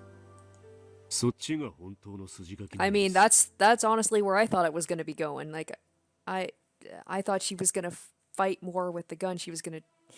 Anyway, this is sad. I'm not going to lie. Like, still Takano was a monster, but I don't not feel anything. 自殺用の銃は短くない時間世話になったことへの俺なりの気遣いだったつもりです。そんな筋書き嫌よ。そんなの誰が考えたのよ。嫌よ。あんたがさっきから助けを求めたいって言っておられる東京の野村さんです。終末作戦が失敗した時に備えダメージコントロールを図る作戦ってのもちゃんと合わせて用意してあったんです。野村さんの暗号名はカッコウ、そしてサンサの暗号名はヒナでしたね。カッコウが卵をどこに産むかご存知ですか？そんな。カッコウの卵はよその鳥の巣に産みつけられ、そこから帰ったカッコウはですね、もともとの巣のヒナを突き落として巣を乗っ取っちまうんだそうです。巣から落ちた飛べないヒナは地面でのたくり。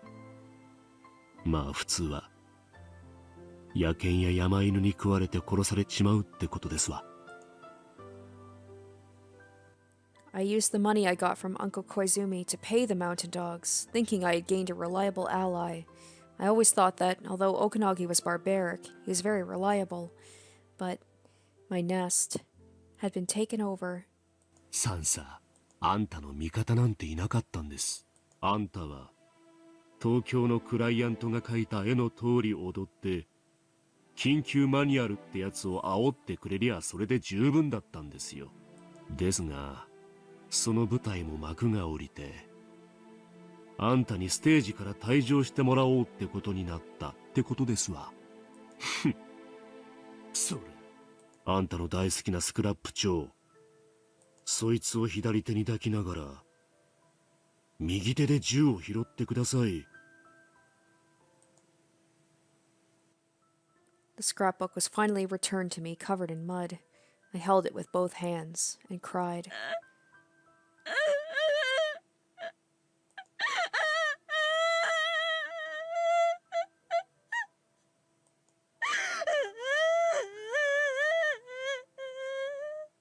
What a joke the entire life of Mio Takano was. Right now is when I should just go back inside that chain link fence. My shaking hands held the ice-cold gun. 弾は一発ですから慎重に。頭蓋骨は案外弾を滑らすって話ですわ。口を開けてその中に撃つのがよくあるやり方です。ほら、銃を持って Jesus, this is so fucking dark. 構えて、そして死んでくださいな。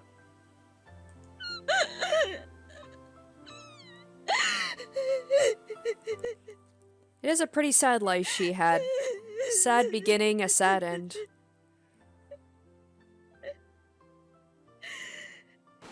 Oh shit. Oh wow. I mean, it was leading up to it, but I'm like, it actually happened. In the hills of the mountains, a single gunshot echoed. With that gunshot, members of the Bloodhounds rushed in. Okanagi and the other members raised their hands in surrender.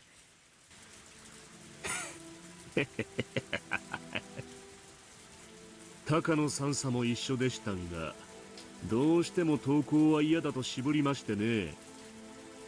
今の発砲は三佐がこっちに銃を向けたんで撃った威嚇射撃です。レトリバー7よりリーダーオコノギ2と山犬隊員3名を逮捕。高野三佐はこのすぐ近くを逃走中の模様。 Wait, she's on the run? 足 What? 跡が南西方向へ消えているが物資が来い。それ以上の追跡は不能。 What? 大至急応援を。高野三佐は武装している。繰り返す。高野三佐は武装している。レトリーバーリーダーよりオール。重要手配犯の高野三佐が現在逃走中。高野三佐は武装している模様。逃走地点を中心にパトローリングで封殺せよ。 I'm running. Oh my god. Oh, they got me. Woo! I'm running through the mountain covered in dirt, still holding the muddy scrapbook. I keep falling because of the mud, and branches and tree roots continue to... Oh, this is like when she ran away from the orphanage. Oh. I lost one of my shoes, so I decided to get rid of the other shoe, too. This is like just like what happened. Yep, this isn't the first time I've had to run like this. This isn't the first time I've ran barefoot. This isn't the first time I felt such pain on the soles of my feet. This isn't the first time I've cried like this. Oh. 繰り返す。高野三佐、武装解除し投降せよ。逃げ場はない。山犬はすでに全員投降した。君に味方はいないぞ。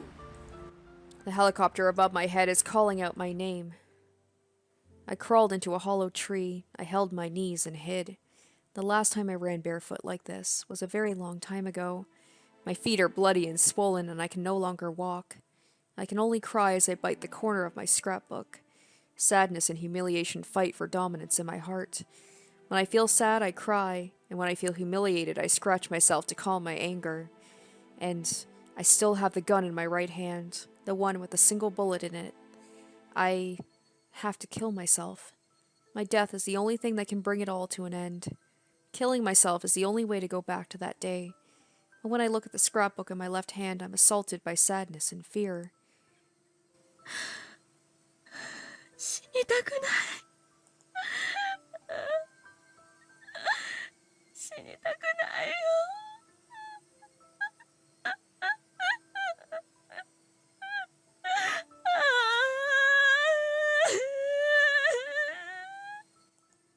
Just die.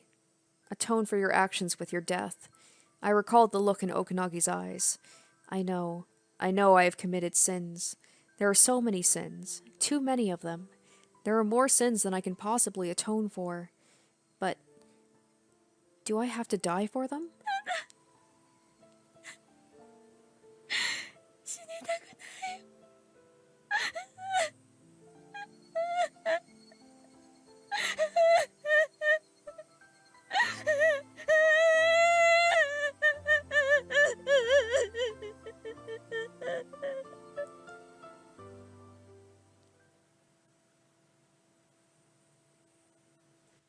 I cried again, and then noticed someone standing nearby. Oh, is it Hanyu? Is it Hanyu? It is Hanyu! It's the girl whom I met when I came to Hinamizawa when the Erie Institute was first opened. I met this girl at the shrine when I declared war on God. This girl is the god of this place. That God looked at me and sneered rather than sympathizing. それでもまだ人の身を捨て神の座を求めるというのか。ずいぶん久しぶりね。負けよ。このゲームは私の負けよ。人の身の分際で神に挑戦した。人の子よ、まだ神の座を追い求めるのか。数々の試練をまだくぐり、それでもなお神の座を求めるのか。冗談じゃないわ。神の座なんてもう無理じゃない。人の子よ、聞け。今こそ神になる道を示そう。そなたの右手に持つ鉄の火で己が生の Oh my gosh, 別れを告げ literally everybody's telling her to kill herself. Even a god. If God tells you to kill yourself, I mean... 肉の器は不要。人にその姿を認められようなどと思ってはならぬ。神とは孤独な存在。それに好んでなりたがる愚かな人の子よ。それでもなお神の座を目指すというのか。これで私の頭を打ち抜けっていうの。 No, no, she's saying only if you want to still become a god. そんな簡単なことで、そんなにも簡単なことだったの？なら私は今まで何を積み上げてきたの？大勢の人間の罪を背負った。その大勢の罪を今こそ己を生贄に捧げることで見そぐのだ。その勇気はたたえられ、神の座の末席を許すであろう。何よそれ。私にトカゲの尻尾を引き受けて全員の責任を押し付けられて死ねと、そういうの？ふざけないで。そんなの嫌よ。絶対に嫌。何故に嫌か。常に人の世で和を求めるためには一つの汚れに一つの生贄がいる。それが人の世の断り、罪のみそぎの方法ではなかったのか。そなたの望む未来に一人の少女を Oh, 生贄に snap. 求め Throwing る it のは back at you, それ Takano. を理解していたからではなかったのか。わかんない話はやめて。私には何のことかさっぱりわからないわ。それがわからぬなら、所詮は人の荷。神の座を求めた身の程知らずを食いよ。食いるわ。他の人の責任をかぶって死ぬのが神になる道なんて絶対嫌。私は人間でよかった。ただ人間として生きていいよって。誰かに許してもらいたかった。生きてもいいよって。それなのに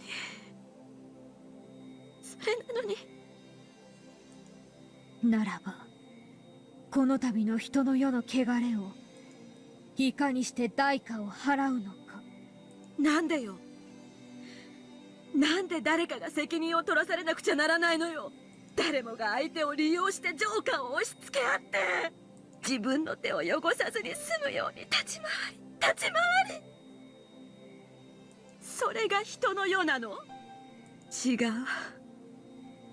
だってお父さんやお母さんやおじいちゃんと生きてきた日々にはみんな誰にもジョーカーなんか押し付けなかった。どうしてその世界から私はこぼれてしまったの？どうして私はこんな雨の惨中を私はどうしてこれが私の罪に対する。分かってた。うっすらと気づいてた。何か大切なものを間違えて、でもそれを認めたくなくて取り返しがつかないところにまで来て初めて後悔した。報いなのね。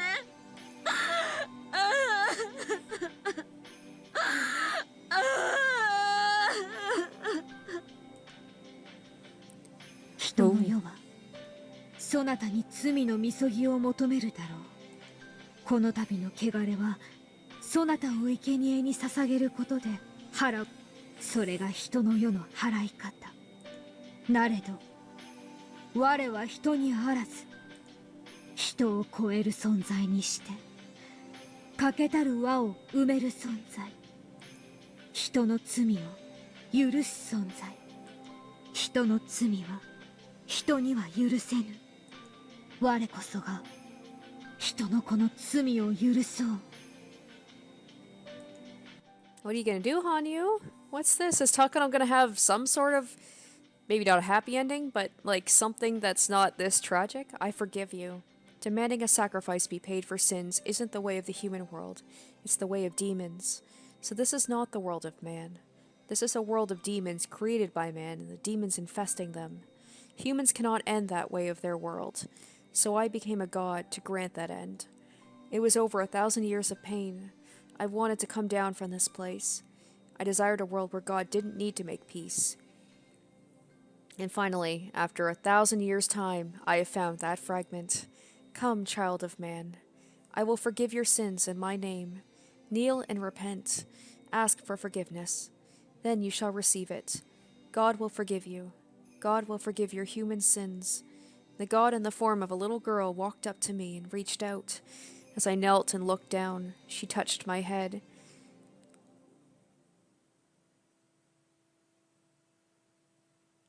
You're not ending it there. No, you are not. There's more. There's gotta be more. Okay.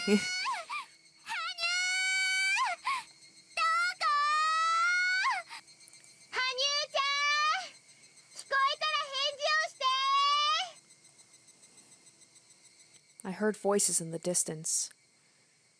And then I saw a girl standing in front of me. She's one of Mion's club members, my most hated enemies. Shit. She's found me. The rain has already ceased. I decided to come out of the hollow tree. After the rain had grown so humid, I was starting to sweat all over. I'm soaked in sweat, mud, and rain. I feel filthy. I've been bitten by mosquitoes and my body is itching all over. Oh, this is why I hate the mountains. I pointed the gun at her. The girl just looked at me calmly as if she didn't see it. At the very least, she did follow my order. What should I do? Should I take her as my hostage? I love it. She's like, I forgive you of your sins. And Takano's like, time to create more sins. I only have one bullet. How long can I keep running for? Hanyu! どこだよ! 参ったな。マジで迷子だぞ、あいつ。あ、見つけましたわ。羽生さん。羽生、一体今までどこへ。本当に最後の最後までついてないわね。いや、あるいはついてるのかしら。最後の最後で一矢 Oh 報 my いる god, こ is she と gonna がで really き try そう and shoot Rika with that one bullet? Oh, she is too. これが何かわかるわね。 Hanyu's like, I unforgive your sins. Come on. 銃よ、身動きしちゃダメよ。これで状況は逆転ね。 And then Akasaka comes out of nowhere, jumps out of a tree, and kicks her in the fucking face. くそ、なんてこと。ミオンちゃん、他の誰かを撃たれたくなかったら一歩前に出なさい。ダメだよ、みーちゃん。 Mion stepped forward quietly. She certainly has a lot of courage. No wonder she's their leader. あなたのおかげで私はもうめちゃくちゃよ。私を殺そうとこの山中に怖いお兄さんたちが歩き回る。どうせ私は許されない。でもこのままではあまりに悔しいわ。だからね、せめてお返しをしてやりたいの。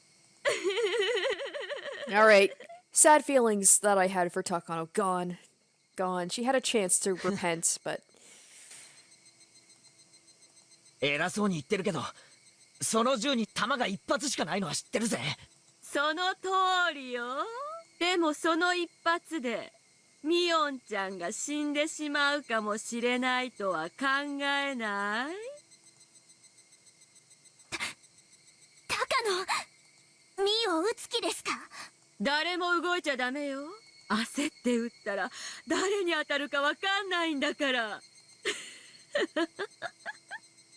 みんな、私の後ろに隠れてて。勇敢ね。誰かを撃たれるくらいなら自分が撃たれようという自己犠牲？まあね、拳銃の一発でそうそう人間くたばるもんじゃない。当たりどころにもよるだろうけどさ。驚くわ。なんて勇気なの。みんなに代わって私に撃たせようってこと。言っておくけど、銃声がすれば怖いお兄さんたちが殺到するだろうから、それを恐れて私が発砲しないなんてのは。じゃあ撃てばいいよ。ただしその一発を撃った後、私の仲間はあんたを八つ咲きにするよ。望むところよ。人を呪わばなんとやら。おこのぎを屈服させるほどの名将と相打ちならそれも悪くないわね。撃ちなよ。その代わり絶対私に当てな。私以外の仲間に当ててみろ。あんたを死ぬより辛い目に遭わせてやる。怖い。Oh, Takano, don't act like you weren't sobbing in a log like 10 minutes ago, girl.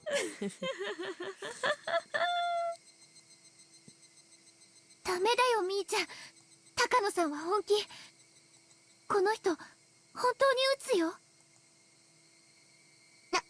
なんとか時間を稼ぐんですのよ。そうすれば、番犬の誰かがきっと。もちろん。だから、一矢報いる機会がなくならないうちにさっくり一発撃たせてもらうわ。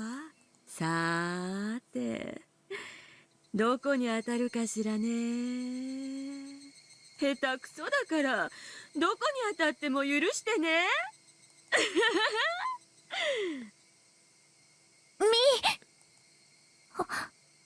本気ですか？ We better not lose my favorite Mion. We better not. No, it's supposed to be a happy ending for みんな everybody. 動くんじゃないよ。 No, no, don't play the sad music. Don't make me think we're gonna lose Mion. Then it's not a perfect world. Like Rika said, everybody has to survive. 私は部長さ。みんなを背中に守れるならこんなに嬉しいことはないね。もし当たりどころが悪かった時はさ、部活ロッカーの中に神棚を作って私を軍神と称えてよ。 Man, don't talk like that. No.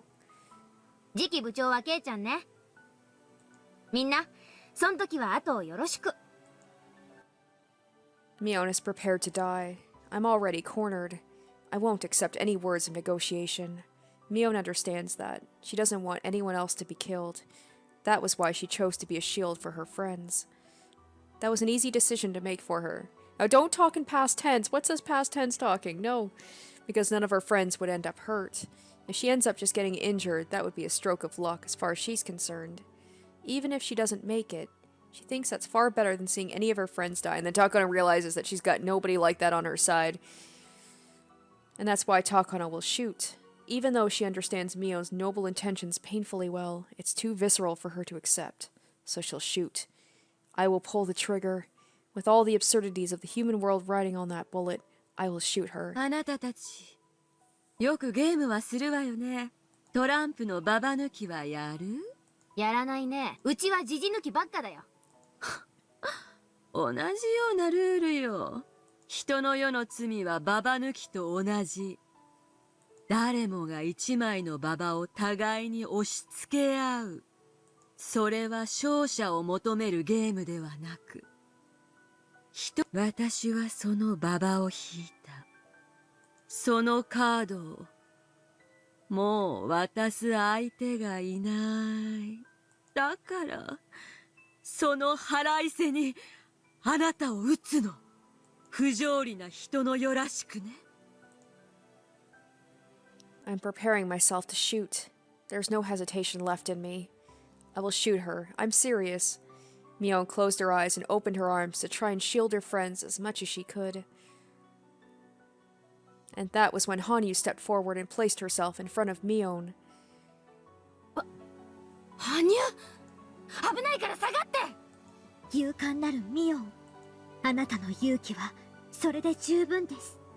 人の世のババ抜きが必ず人に押し付けられなければならないものならば、それを引き受けるのが私の役目。Hanyu's gonna leave, but Rika can live on. ハニュ、あんた Maybe she realizes once Rika, like, if she makes it past this, she's gonna, you know, hopefully live out the rest of her life and she's gonna die eventually.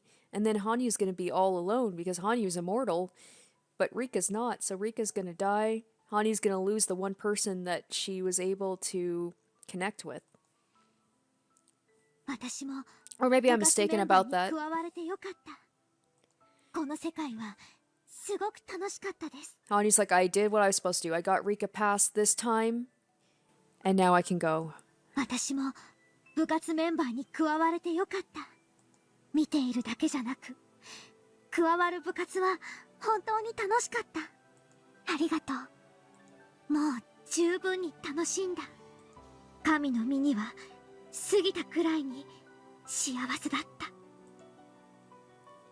In that moment, Hanyu glared at me adamantly. さあ撃て、人の子よ。人の世の押し付けずには済まぬ罪を放て。それを受け止めてやる。わかったわ。わかったわかったわかったなら死ね。 The club members must have thought I was joking or bluffing. They didn't think that I would actually shoot. There was a noise like something exploding. In a world where time became as sticky as syrup, we saw it happen. The silver bullet hitting an invisible wall in front of Hanyu, as though the wall was protecting her. The bullet wanted to pierce Hanyu's chest, but it couldn't reach its goal. A bead of sweat formed on Hanyu's forehead. She had stopped the bullet with an invisible force.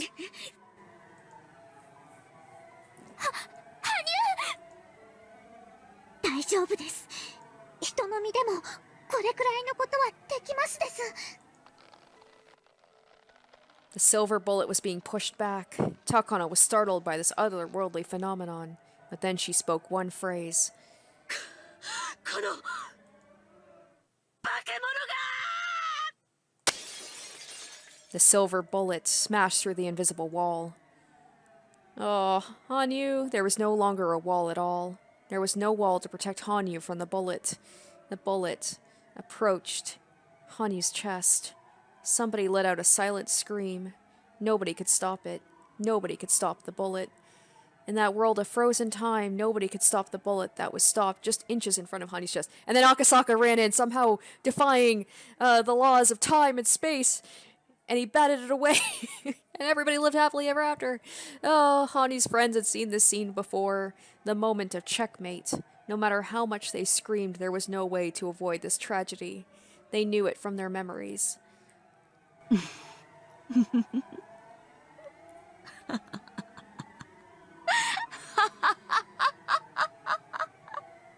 あなたは死ぬ。好きなだけ走馬灯をご覧なさい。それが終わったら胸板をぶち抜かれて血をばらまいて自分の血で溺れてのたうち回って死になさい。 Takano surely sounds like someone who has repented for their sins.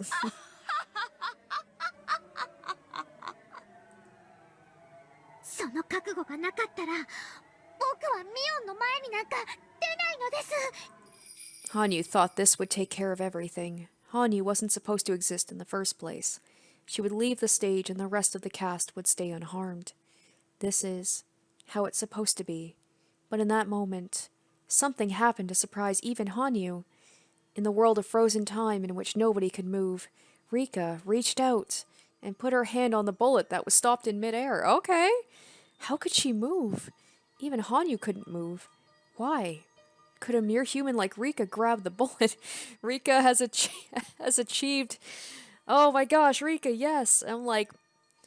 I knew there was something kind of otherworldly almost about Rika. それを驚くのはおかしいわ。あんたと学んできたんじゃない。奇跡の起こし方。今日、何度もすごいことが起こったけれど、本当の奇跡なんて何一つ起こしちゃいないわ。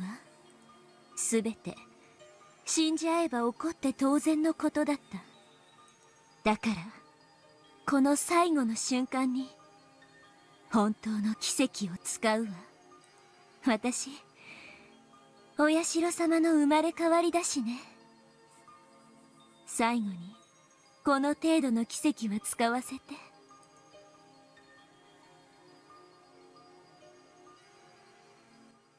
Yay, Hanyu! Do we get to keep her? Can we keep her?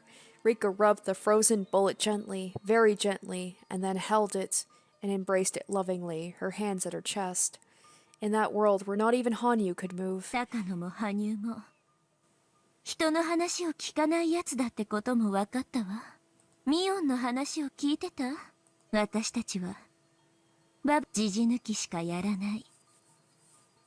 それを高野は同じようなゲームだと笑ったけど、全然違うゲームなのよ。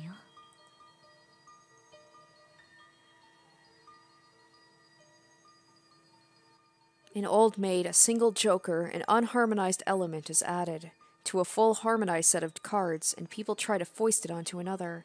When in Old Bachelor, one card is removed from that harmonized world, and everyone foists the unharmonized fragments on each other.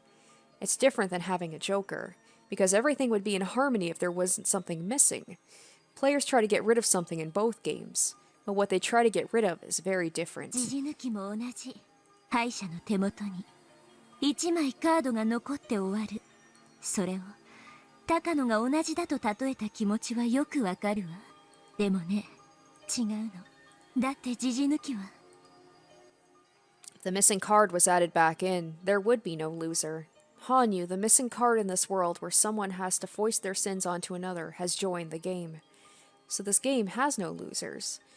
Yet you're still trying to take one card away? What a waste of a miracle. 敗者なんかこの世界にいらない。これがフルでリカが奇跡を求めた1000年の旅の最後にたどり着いた答えよ。The answer has always been there. It was there in the very first game of Mion's club. There was always a loser because we were playing a game of cards with one missing. If we could fill in for that missing card by believing each other and helping each other, then it would complete a full deck of 52 cards. A complete world without a loser, well, except Takano. A complete world where no one is left out. Nobody has to stay out of the circle. Nobody has to cry or be burdened with sins. A world where everyone holds each other's hands and forgives each other's sins. Are we really going to forgive Takano after that? Ugh. When people live, there will be sin. What's important isn't to avoid sins, but to forgive them. A world can only become ugly and twisted when people try to stay pure. Let us accept our sins. Let us all forgive. That's the answer Rika reached. A complete world. A world free from the sins of the human world, where one has to become a loser. Rika reached that as a human being. After an unbelievably long time, she finally reached it. Welcome home, mother. Ooh, what? The frozen time had begun to thaw. There was smoke coming from the muzzle of Takano's gun, so it was definitely fired. However, nobody got hit. Keiichi looked around fearfully to make sure nobody was bleeding. They were all fine. Nobody had been shot. 外しやがった。邪魔はないね。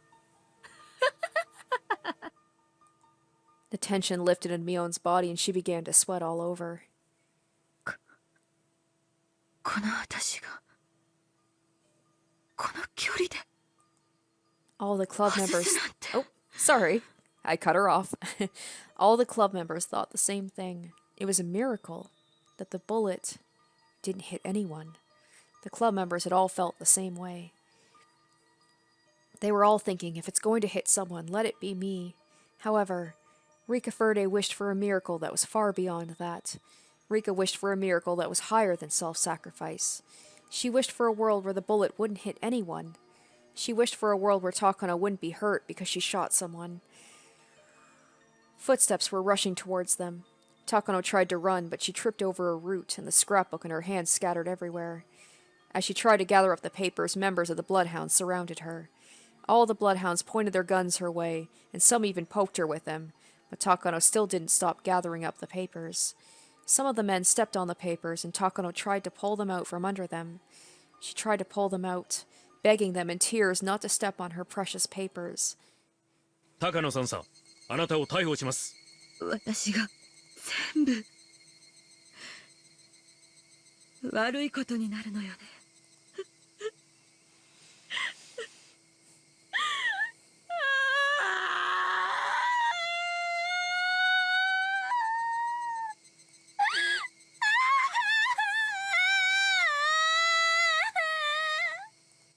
The club members, feeling bad for her, looked at the ground. They just tried to shoot. She just tried to shoot you. I don't feel bad anymore. Looked at the ground. 両手を後ろに回せ。 Are they going to give her back the papers? こら、抵抗するな。いや、い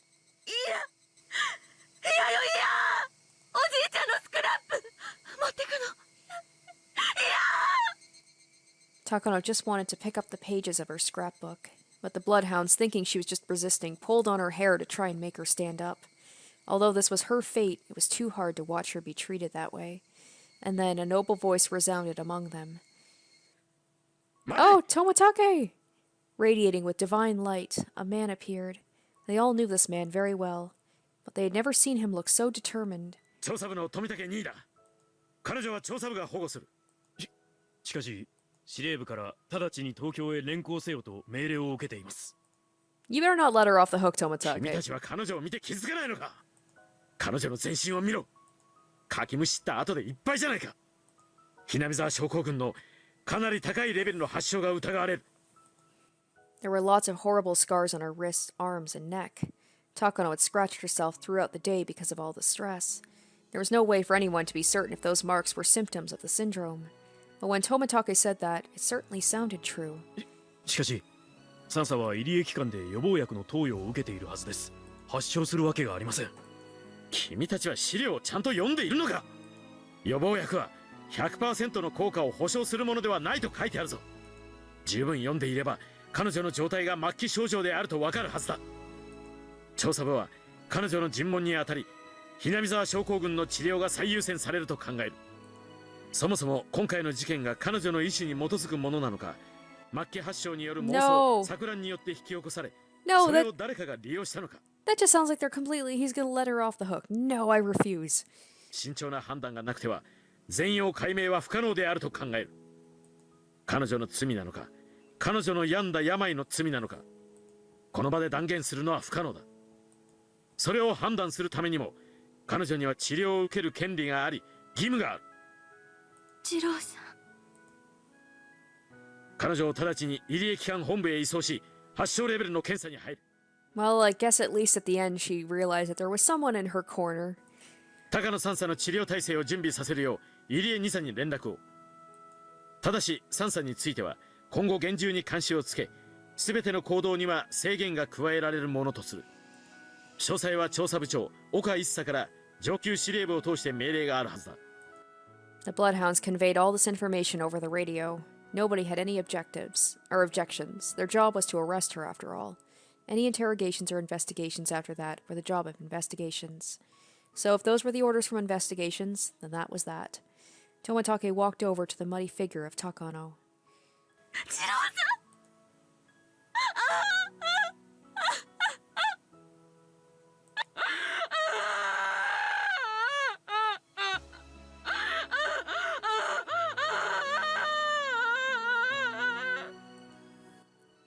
Takano buried her face into Tomotake's chest and cried.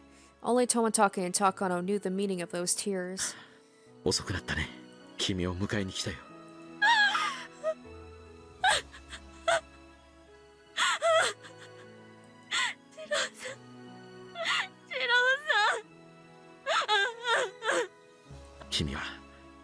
君がそうだと思っているような悪い人じゃない。You know, except for the trying to shoot at children thing, you know. 今度こそ君の本当の人生を、田無美代子の人生をやり。できない。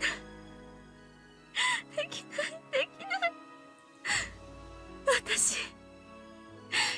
いっぱい罪にまみれた。やり直したりなんかしちゃいけない。死ななきゃいけない。I kind of agree with her on that one. And that sounds harsh, it's harsh, whatever. 私は自分の罪の重さで。そうだね。君の罪は。でも大丈夫。僕が一緒だから。だから一緒に償おう。高野美代の罪を償おう。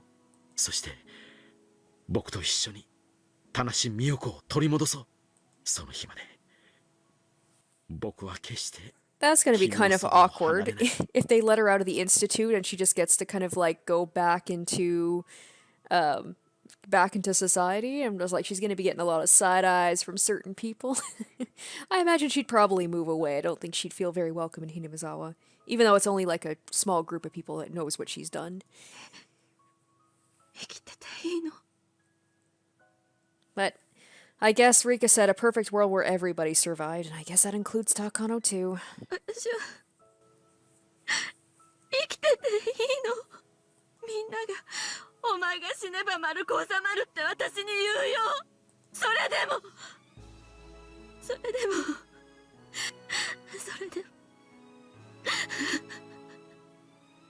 次郎さん、それでも私は。世界は君を許さないかもしれない。でもそれが何だってんだい。僕が君を許すよ。だから生きよう。死ぬことは罪の償いにはならない。生きて償い、世界に許しを請おう。そしてやり直すんだ。See, the thing is, she asked for forgiveness, or Hanyu granted her forgiveness, and then she immediately tried to shoot multiple children. そうしたらきっと思い出せる。Mion's probably like, okay, fine, I guess you can live, but you're not living here anymore. 君が本当はどんな人で、どんな風な笑顔を浮かべていたかをね。After a while, Takano was taken to the Erie Institute in handcuffs.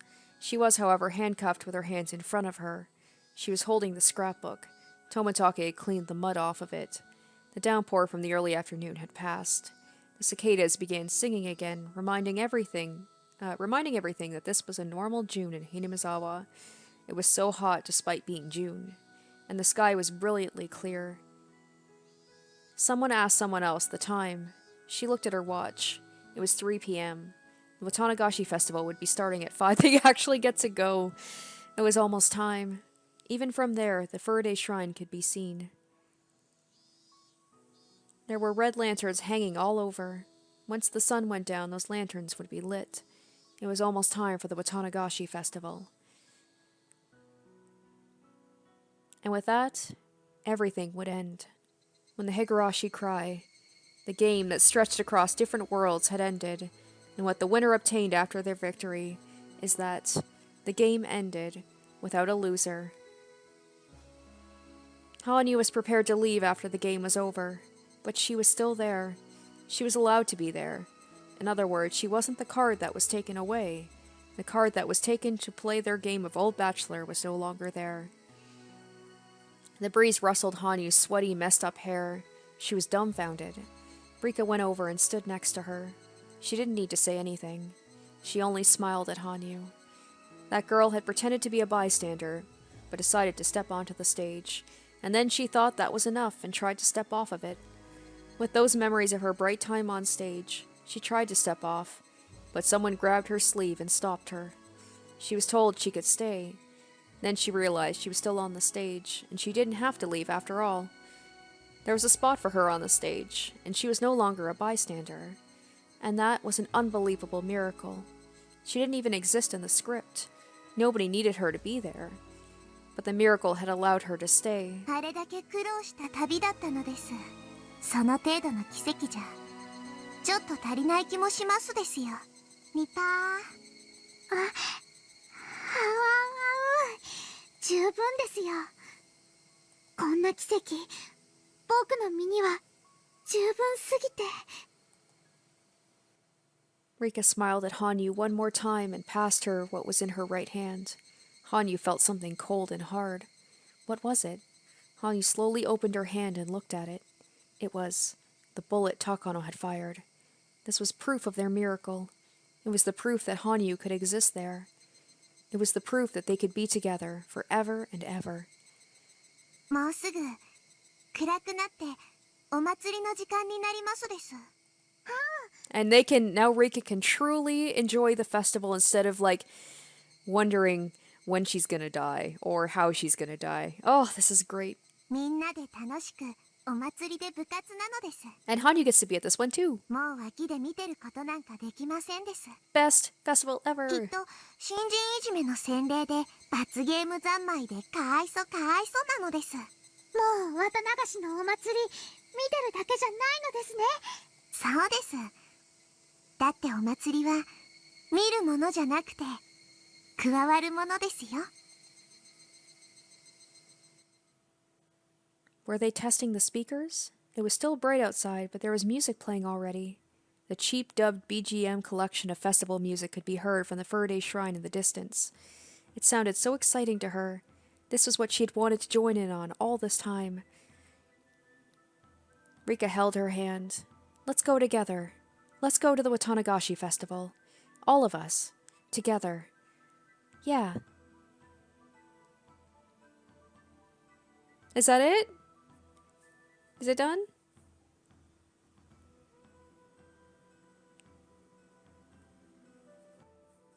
I want to get like some stuff after Watanagashi Festival. Like what happens afterwards now that we get past this, this specific day we never got past before. And I want to know what happens to Takano too. They had almost too much energy left. It had been a long day and many things had happened, but they still had the energy to go to the festival. It was, after all, the special day of Watanagashi. The curse of Oishiro-sama had been lifted, and no tragedy would ever occur again. It was the first peaceful Watanagashi, the first one without a tragedy since the dam conflict. The villagers had noticed the phone lines were disconnected during the day, but it was fixed so quickly they didn't pay much attention. They heard the Self-Defense Force helicopter near the mountains, but rumor had it they had come to the wrong place for their training. The elderly villagers laughed and said the young men of the National Defense Force need to pay more attention. Some people say the Self-Defense Force even came to the Erie Clinic. The villagers didn't even get suspicious about that. They assumed that the Erie Clinic had started doing physical checkups for the SDF. There were pieces of broken glass on the roadside near the village border, as if there was an accident.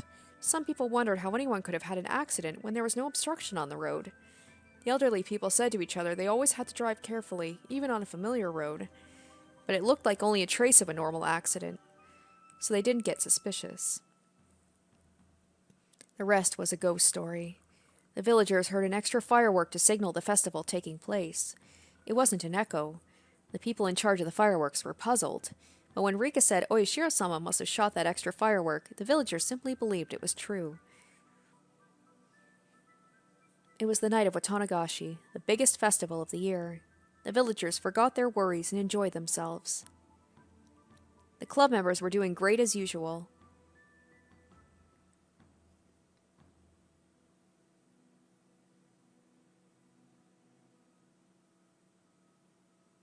Oh, and then there's Eri too. Oh, what about... Oh, and also Satoshi! Oh, please let us get some information about Satoshi. Like, can we get, like, maybe a thing months down the line or a year down the line and we can... I need that Satoshi and Sadako reunion, please? They were doing so great, they were all taken to the main tent and yelled at by the mayor. That was a normal Watanagashi night for the villagers. But there was one thing that was very different. The girls fought for an unimaginably long time in many different worlds for the sake of this night. However, nobody would ever know that. Oh, there was another big change, too. Rika Furude said she wants to go to a pool in the summer, and she can! It's unusual for her to say she wants to do something. She wants to see the stars. She wants to go on a camping trip. She wants to look at the sunflowers. She wants to make the school into a haunted house, etc. There are so many things she wants to do over the summer break. Right.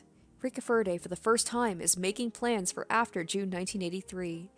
Because this is the first summer break she's going to experience after 100 years of repeating the same life, she will now experience an all-new summer vacation. Who would stop her from getting excited about that? Rika Furude is looking forward to waking up before Sadako to rip the page off the calendar at the end of June. Rika Furude's infinite future has begun. There are infinite possibilities, yet she can make only one choice. But that's why it's a great world.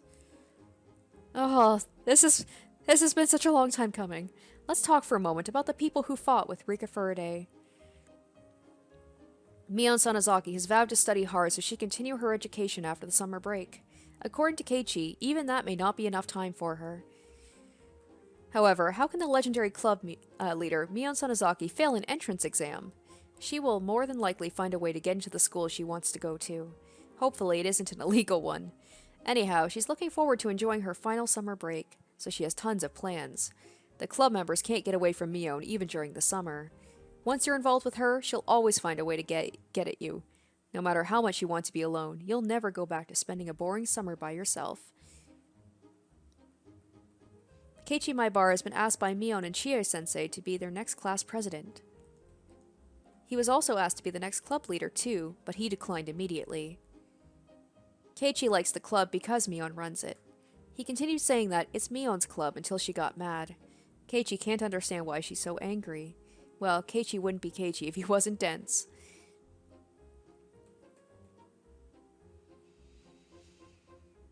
So things are rather lively around him again today. His good name continues to spread, even in Okanagi.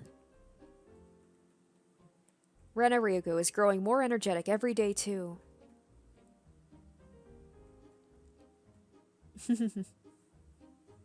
Sadako, Rika, and Hanyu spend every day in fear of being abducted by her. Still, she's been acting more mature lately. She takes care of her younger classmates, and she's almost like a mother figure to the class. She's like a mother to all the club members, too. After hearing that, Keiichi said he'd be a father for the class. As usual, Rena thought about that too much and blushed. Sadako Hosho is as lively as ever. She used up most of her traps on the mountain during the battle with the mountain dogs, so she's setting up new ones for the next event. Well, hopefully they never need to use them for something that serious again. Rumor has it some members of the Bloodhounds were so impressed with her trap techniques that they asked her for some lessons. There was supposed to be a training area near Mount Fuji, and they asked her to set up her traps there. That's not a very good idea. The Sea of Trees really will become a forest of no return. Either way, Sadako keeps saying how she wants to fight against the Bloodhounds next. She's invincible. Also, she's become a great cook. That's because Hanyu has been teaching her. According to Hanyu, Sadako was a quick learner as compared to Rika. Sadako's dream is to master fried chicken, which is her brother's favorite, and welcome him home with it. I'm the only one who knows this, but her dream may come true very soon. As for her brother, Satoshi Hojo is yet to return home. His condition is unchanged. If there's been any change, it's in Shion Sonozaki. She goes to the clinic on her days off. Nobody knows why she goes there, but she seems to be very happy, so nobody pays much attention to it. Mion has teased Shion by saying maybe she's planning on getting implants, but Shion just smiles. Also, for whatever reason, she's been visiting her relative's clothes shop and buying up all kinds of men's clothing. Lately, she's even started buying more than just men's clothing. But why is she so excited when she visits the clinic with a maid outfit that's not in her size? What? The truth is shrouded in mystery. Oh, I'm just imagining instead, like, I don't know if that's implied that's for Eri, like a maid outfit for him to wear, but I'm just imagining Eri putting it on Satoshi, because he's unconscious anyway, he wouldn't know. The biggest change is probably that Shion babies Sadako nowadays. She tries to make Sadako call her Nini, which only annoys Sadako.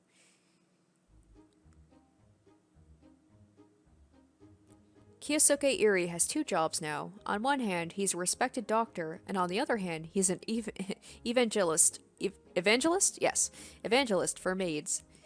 The Eri clinic was supposed to be closed, but the villagers pleaded with the authorities not to shut it down.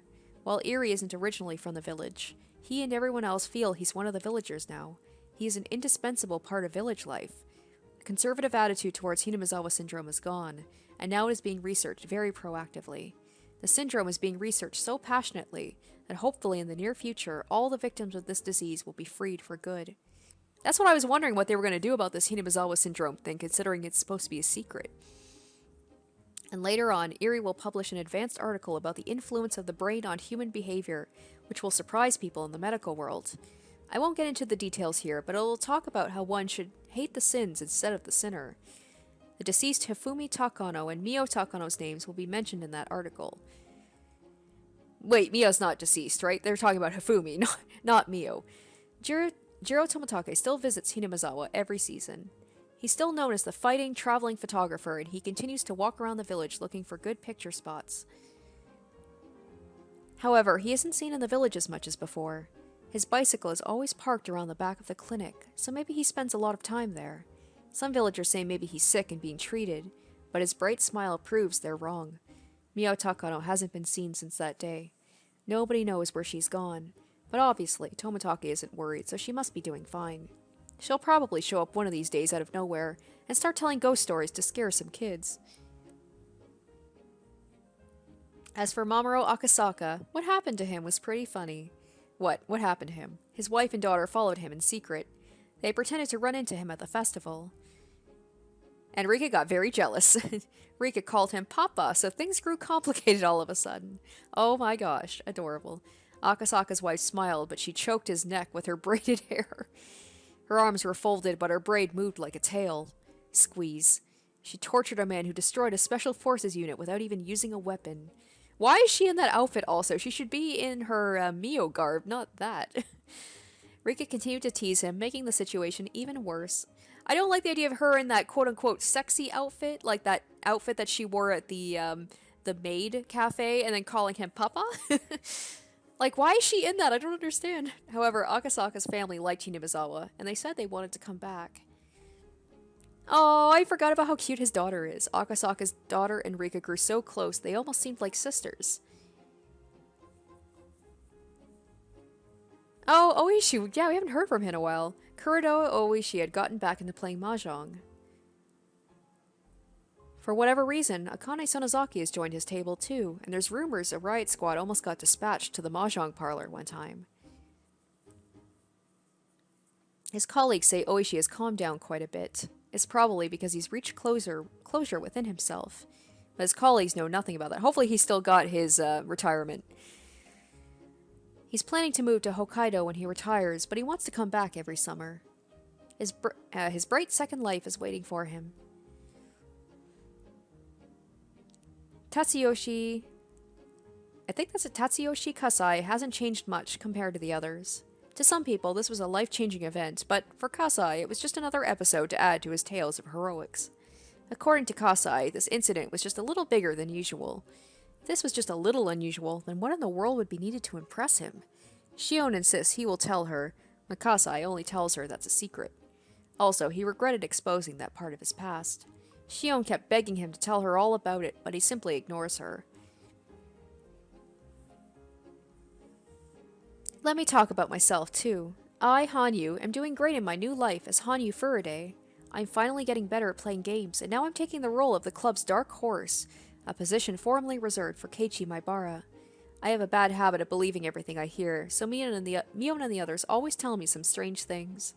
Thanks to that, I'm getting tougher, to put it in a good way. Shrewd, to put it in a bad one. But then, I need to, otherwise I wouldn't survive in this club. I'm going to continue to learn a lot of stuff through these club activities so I can live in this human world.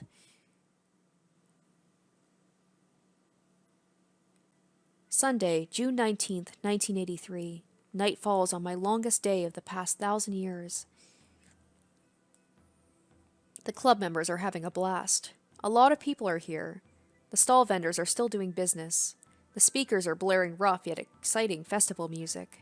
I've known all of these, but how wonderful it is to actually feel and hear them in person. I thought I knew. I thought I knew because I've been following and watching them. But that was completely different. I knew of it, but this is the first time I've actually experienced it. We had a takoyaki eating contest. There was no octopus in it, but it was still very tasty. We had a shaved ice eating contest. I would have enjoyed the shaved ice if I had eaten it more slowly. I bought a candied apple for the first time. Everyone took a bite from it. It was tasty, and it was fun. We played a shooting game. I didn't know how difficult it would be to shoot a target, but it was fun too. Also, we played a shady lottery game. It was one of those things where you pulled a string and got a prize. Nobody got a good prize. We all complained about it to the vendor. That too was just so much fun. Then it was time for the dedication dance. Of course, we go there early, so we commandeered the best seats. I snuck out and stood where I was told to. I could see better than the other club members. This was the spot where the object of worship sat. This was where I was supposed to be during the ritual dance. No, this is where I thought I had to be. But seeing the dance from that spot wasn't fun. Therefore, I returned to where I was, and sat with everyone else. They saved me a spot. Everyone rubbed my head while asking me where I went. I apologized by saying, "Ow, ow." That made me very happy. I watched the performance in the crowd of people. It was the best dance I've witnessed in the past 1,000 years. I couldn't keep either my happiness or my tears from flowing out. Oh my gosh, this is going on for a while. After the dance was over, a handful of cotton was passed around to all the villagers. We let the cotton absorb all the filth and sins of the past year and washed it down the stream. Cotton is cotton. Obviously, it's not human. We use cotton instead of a human so that nobody is sad. In other words, this is the way to purify sins without making anyone suffer.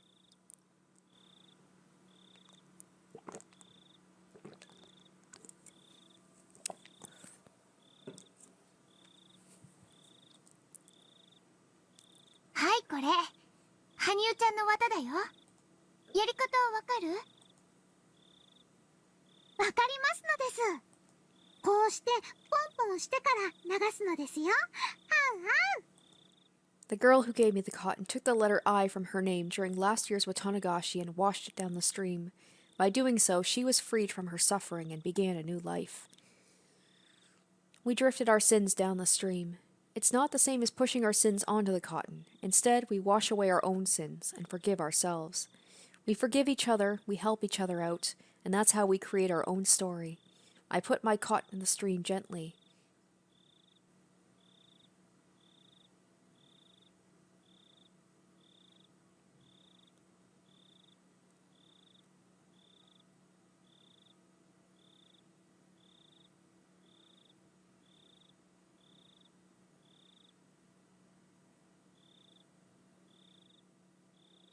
The cotton went down the stream, into the world, where sins are cleansed. I let my bare feet soak in the clear stream, as I watched the long, long line of cotton flowing down the stream in the dark, surrounded by people sending their cotton flowing down the wondrous stream. Oh, is that it? I feel like that's a good place to end it.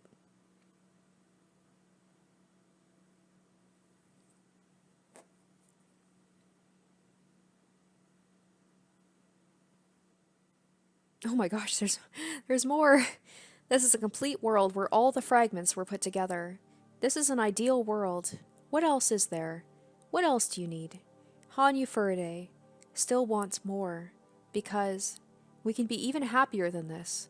We can be happier if we wish to be. Not a long time from now, but in the near future. Then when is it?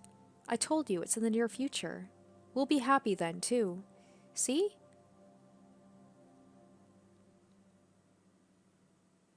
Yay! That's it! We're done! It's all over. Well, not really. There's still the true ending that I have to watch. Everyone is entitled to happiness. The difficult part is accepting that. Everyone is entitled to happiness. The difficult part is fulfilling that. I, too, am entitled to happiness. The difficult part is working out a compromise. Because from now on, I'm going to live a much happier life. I'm not going to compromise with just this. We'll retrieve all the happiness we missed. Oh, these go too fast. 100 years for me, 1,000 years for you.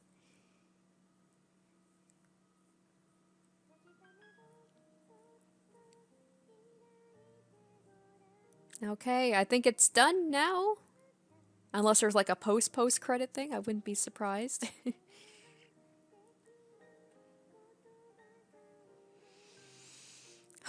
Alright, so that was a little bit longer than I was expecting, but oh, we got more, guys. A report on the coup d'etat of the Erie Institute. Regarding the coup d'etat, one of the responsibilities of the Erie Institute was the administration of Emergency Manual 34. Certain personnel, however, conspired to execute the manual under false circumstances and accepted bribes to do so. These individuals include the Institute's sub-director, Mion Takano, and First Lieutenant Okanagi. Okay, I can't keep up with this. So you guys can read.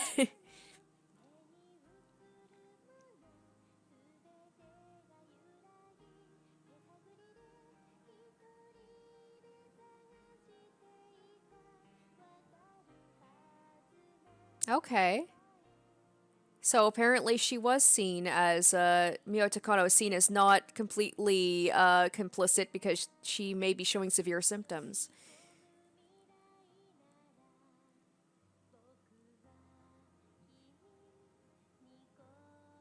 Oh, Nomura was the one who wrote that. Oh, you sneaky woman. Just absolving herself of all responsibility. I really wish it didn't go so fast, though. Like, I could barely even read that. So, from what I could see of that, so Mio is still, like, being held at the Institute. She's seen as severe, so she can't be completely being seen as, like, responsible for the incident. And Erie was forced to step down as director, but he's still obviously working at the Institute as a doctor.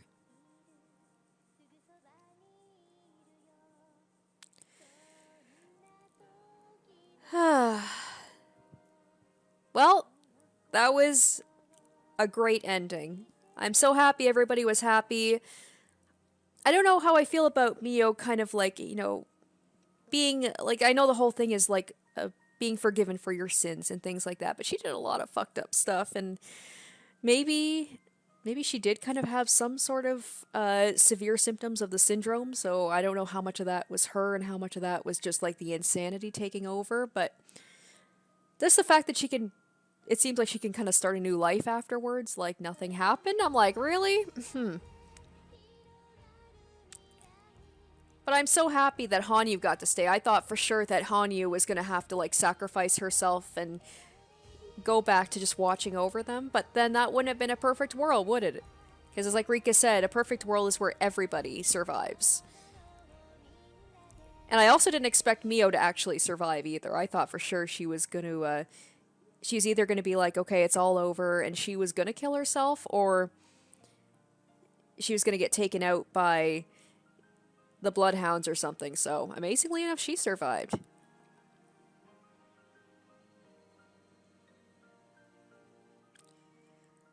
But I hope you guys enjoy this Let's Play. I still can't believe it's actually over. I'm still waiting for the credits to be like, is there going to be something else after? There's probably going to be the, what's it called? The editor's thing. So maybe it's not over, and plus, like I said, I do have to watch the true ending. So this is going to be probably like a 2.5 hour long episode. I'm sure you guys don't mind that at all.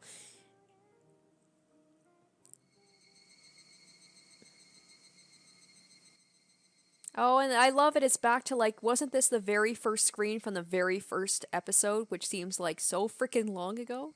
All right, let's check out the extra stuff here.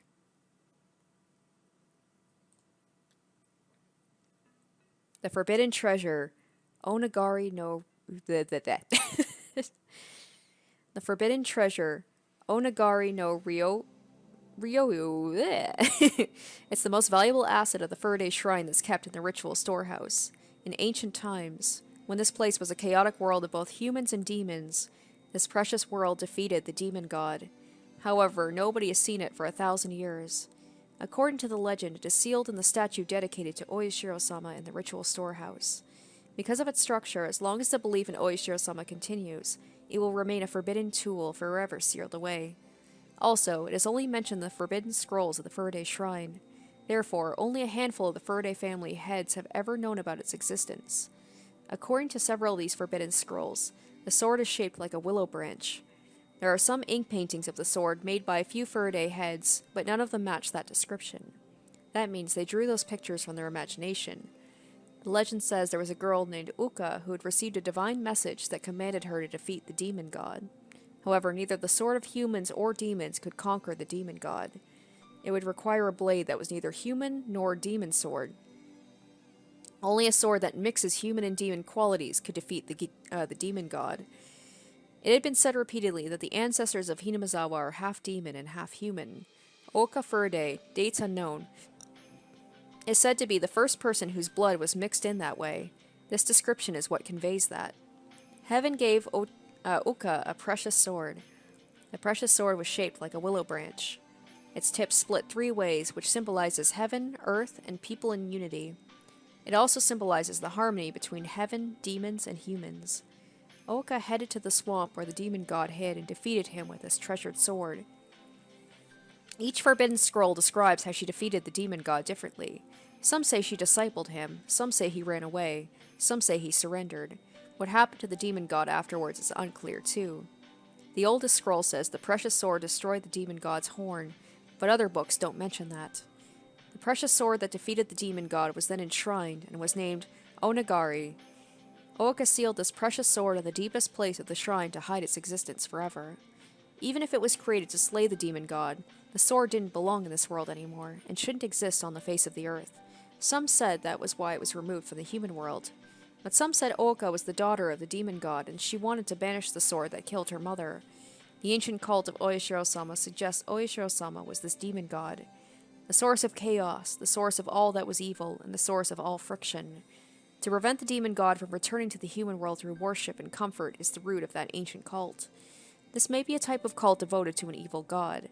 The idea it's not worship for protection, but to stave off a curse links slightly to the modern worship of Oishiro-sama, but seems slightly distant from the modern worship that asks for Oishiro-sama's blessings and sees them as a god of marriage and good relationships. It fosters the arguments that humans are good by nature, saying all of disconnect is the work of Oishiro-sama, and there are no demons in the world of man. After that, the legend continues on to what we know today, the harmony of humans and demons. But in this era, all the scrolls on the origin of the belief in Oishiro-sama, and the scrolls of the matriarch of the Faraday family have been sealed due to being forbidden. That happened probably because the new image of Oishiro-sama, that of a loving and affectionate god, and the ancient image of Oishiro-sama, the source of all evil, didn't match. It became too difficult to explain the faith doctrine. Also, if one believes the forbidden scrolls, the Faraday family was descended from one who killed her own mother. That would mean the blood was cursed.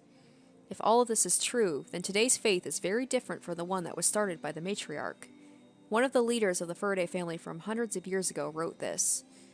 The Onagari, the legendary precious sword, is a symbol of both the Faraday family and the sins of the human world. It was an era where people pushed the source of their evil onto others, and could only purify their sins by killing one another. The matriarch, took in the root of all evil herself and let her child murder her. This was how this place was freed from all chaos. Was it Hanyu who said something about mother, like as she thought she's about to die, or was that Rika who said that? I can't remember. The matriarch usually means Oka Faraday, but sometimes it means her mother. The notion that the matriarch was the demon god was a taboo among the Faraday family. However, obviously, some leaders interpreted it that way. When the Ferde family, or when the world of man commits the foolish act of seeking to blame others and tries to return to the world of demons, that is when faith will disappear and the statue's head will shatter. That's when the Onagari no Ryo will reappear to us. The second coming will once again revive the memory of the Ferde family's forgotten sins. Is the demon god a fictional legend, or someone who actually existed? In some rare cases, babies were born with horns, and they were called children of the demon god. Descendants of the Ferde family who read this.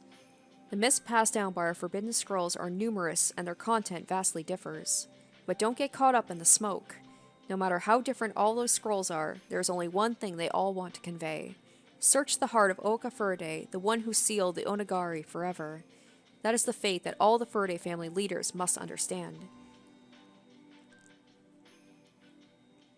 I'm wondering if the last fragment, that true ending, if this has something to do with this Oka Ferde.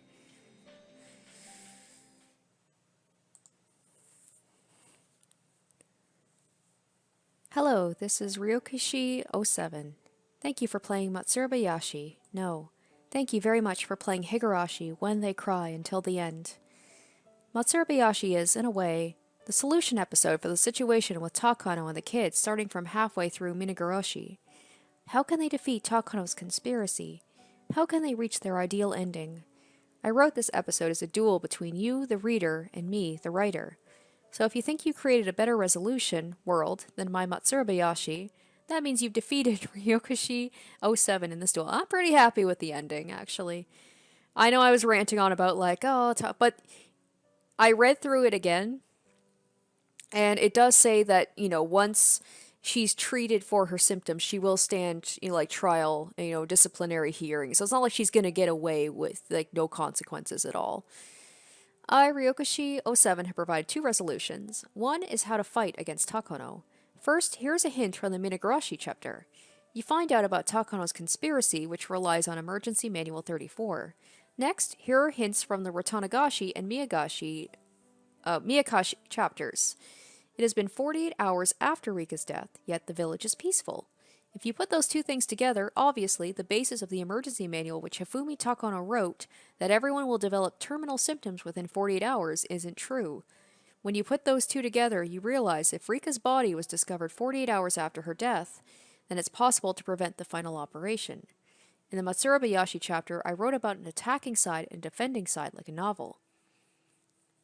If I were simply to write about the resolution, all I had to write was for Oishi to announce that Rika died at least 48 hours ago, and Takano's conspiracy would fall apart once the news reached Tokyo, but that would not have been nearly as fun to read. This was rather an easy resolution like a puzzle, so I'm sure many of you got this right. The other resolution was the ideal ending for this world. To answer this, I have to explain the worldview of the story first. There are hints all over, but the crucial ones are in the Tatagarashi and Minagoroshi chapters. Sadako's uncle comes home and Sadako's life becomes miserable. How can she be rescued from that situation? If the story was an exercise in murder, then the Tatagarashi chapter is the correct one. Keiji kills Teppei and hides his body well. There's a happy ending. But I didn't end the episode that way. Instead, I denied it with a bad ending. The resolution the worldview of Higurashi When They Cry advocates is a non-violent one, with everyone united together. That is established in the question chapters such as Onakakashi, Watanagashi, and Tatagarashi. In those worlds, when someone becomes suspicious about everything and worries about it alone, things get worse, and that leads to tragedy. The Miyakashi chapter is a sublimation of that situation. On the other hand, when one talks to their friends, it's revealed that the causes of the tragedies are quite silly. That is indicated in the Sumui Horoboshi and Minagoroshi episodes. In other words, can you see that in the world of Higurashi, anything can be overcome when people talk to each other and help one another? Unfortunately, that doesn't happen in reality. Helping each other creates friction, and oftentimes working alone is a lot simpler. However, we always hope we can connect with other people and understand each other so that we can face any difficulty. In that sense, this world is a fantasy. That's right. In the worlds of Higurashi, there is one magical rule. That is to talk to others and accept help from them. Then you can defeat anything. With that, it is possible to make a miracle happen. If that could be cast into an absolute rule, it would be sort of magical. It would be a sort of magical, systematic miracle. Just like what Hanyu and her friends said in the story. That is the worldview of Higurashi when they cry. If you follow that rule and think about an ideal ending, I bet the first thing you'll think about is an ending where all the club members unite and defeat Takano. Actually, there are scenes in the Matsuribayashi chapter that affirm that sort of ending. However, at the same time, Takano is described as a very lonely person. By doing so, I raise a question about the resolution. Everyone else unites, defeats Takano, and makes her into a sacrifice. This is a happy ending, for everyone except Takano. It is a very popular style of story for the protagonist to unite together and sacrifice the antagonist. I admit that's where I thought it was gonna go, but you know what, the more I think about it, I'm like, if I wanted Takano to die at the end, or for her to be defeated, that goes against everything that this whole story is about. Aliens come to the Earth to invade us, so the world unites and defeats the aliens. Hooray for humans, we must all get along. This is a very popular storyline all over the world. There are plenty of stories that use aliens, devils, or monsters as clear bad guys and make them into sacrifices. Two parties fighting with each other become allies once the third party shows up. Storylines like this are indeed exciting. By adding a sacrifice, differing parties unite and become allies. To create this situation, there has to always be a third party, the sacrifice as well. I'm sure many of those who created such stories must have already noticed that. We always add a third enemy that can't possibly unite with us. Sorry, I've been talking for like 2.5 hours. I might be a little babbly at this point. To make up with each other, we try to find a common enemy. Enema. Am I the only one who feels that describes our world today? In reality, this world belongs only to humans. There are no aliens or devils or monsters. So for us to find an enemy, we'll have to fight each other forever. To make up with each other, we need a new enemy, so we just end up fighting someone else. In this chapter of Higurashi, I declare that to be the demon of the world of man. With these explanations of the world line here in mind, do you wonder if the resolution of defeating Takano is indeed an ideal resolution of the Matsuribayashi chapter? That's right. It's basically the same foolishness found in Tatagarashi. According to that logic, the Minagarashi chapter isn't the best resolution for the problems that surround Sadako either. Do you understand that?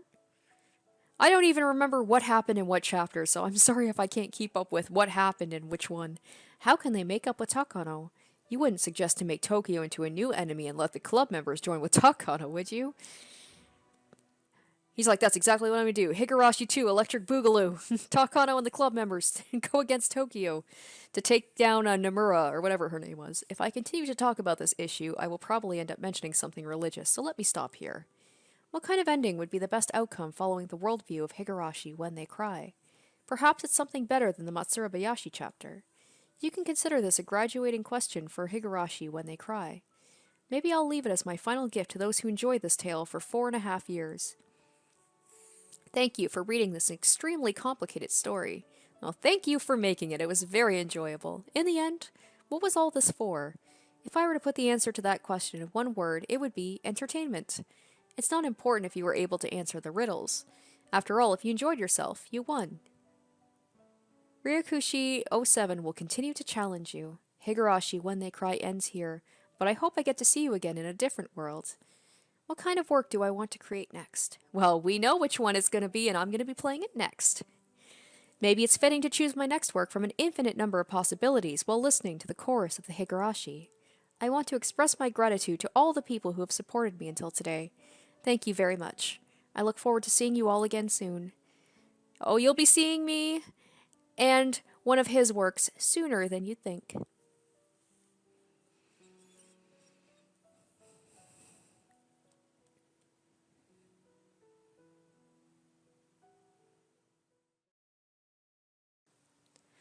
Alright guys, so I'm going to do things a little bit different with the alternate or the true end.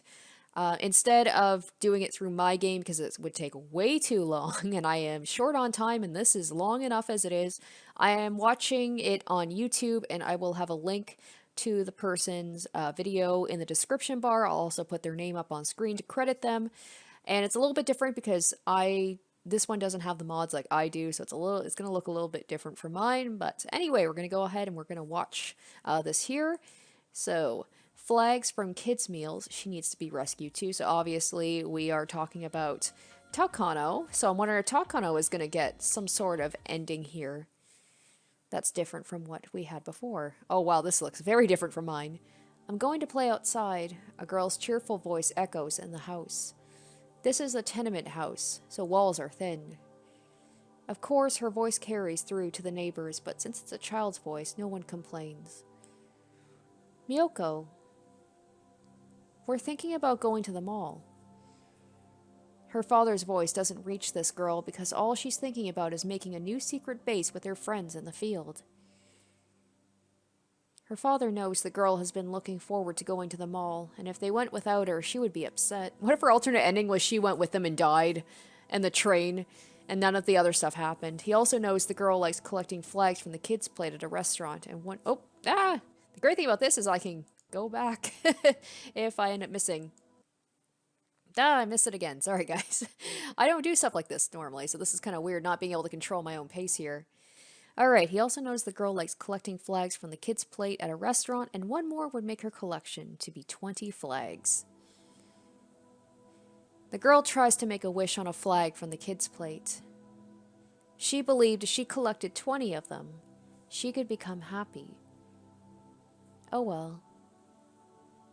I guess he'll bring a flag home as a souvenir. It won't be a big deal. If he asks a waitress, she'd bring one for him. On that day, due to an accident, the trains were running behind schedule.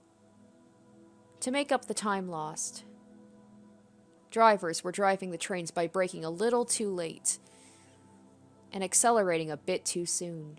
It was rather unsafe. The Tanashi family doesn't own a car. They always use a train to go to the mall.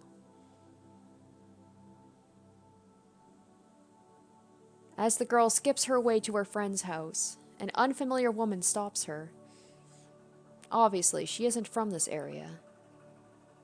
The ties between the neighbors are very tight around here. She knows everyone's face. So if there's a stranger, it's either a new mailman or someone who's lost. The woman says to the girl, "Do you want to live? Or do you want to die?" Wow, okay. Weird thing to ask a child. Any person would think this woman is crazy asking something like that. But the girl is too innocent to think that way. The girl answers immediately, "I want to live." Okay. Then go. Your friend isn't home, but go on. She isn't home? The girl can't figure out why this woman knows that. As the woman leaves, she stops her. Is this Hanyu? She's curious, although it is a little spooky at the same time, what kind of response she would get if she answered differently. If I want to die, then what? You'll get another flag from a kid's plate. Eh? Hey, that's not fair. They're going without me. That's not fair. Oh, is she going to go on the train? The girl tries to run back home. Is Takano going to go on the train and die? Are you sure? You won't regret? The mysterious woman tries to confirm. Why would I regret? I won't tell you. Wow, if she gets on the train and dies with her family, then none of that stuff happened. I won't tell you, I'm mean. The girl thinks this is some kind of a riddle, so she thinks for a while, but she can't figure out. Then she claps her hands as if she came to a conclusion. It's okay. Why is it okay? Because my parents will be with me. Wow, oh, so she'll die but be with her parents? But then she'll never meet Takano, the grandfather. The woman steps aside. The girl bows to her and runs home. Oh my god, it's actually this... What? This is happening. She sees her parents locking the door to leave. The girl jumps onto them and nags to them. She wants to go too. The girl is going to the mall with her family. The family heads to the train station, waits for a train to arrive, and gets on it. So she gets that last flag and she wishes to be happy, and then she's gonna die, but with her family. Oh, or does she make it to the mall? The driver is feeling pressure to make up for the delay, and the passengers can tell from the way he's driving. The girl notices the unusual swaying of the train. Oh, she never makes it, I guess, to the mall, and she doesn't get that last flag. She stands on her knees and looks out. Her mother tells her to sit down because it's dangerous. The girl sticks her tongue out. Then the train reaches to a very big and very sharp curve. The train tilts to that direction and all the people are shoved. People are all squished and they moan. Then the train continues to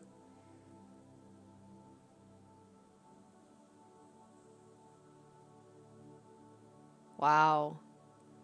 So yeah, Takano dies, never meets the grandfather, doesn't get interested in the work, never is an issue with Rika. What? The girl and her parents come home under the sky full of stars with shopping bags. They unlock the door, turn the lights on. Then the girl puts her bags by the front door and runs into her room. Okay, an alternate end where none of that happened. She pulls out her desk drawer, takes something out of her pocket and puts it in the drawer. She closes the drawer once, but opens it again. Then she spreads her treasure on the tatami floor. They are flags of many different countries that came with the kids' plate. Japanese flag, American flag, English flag. Which country is this for? The one with the 3 colors. Then she lines them up as she counts.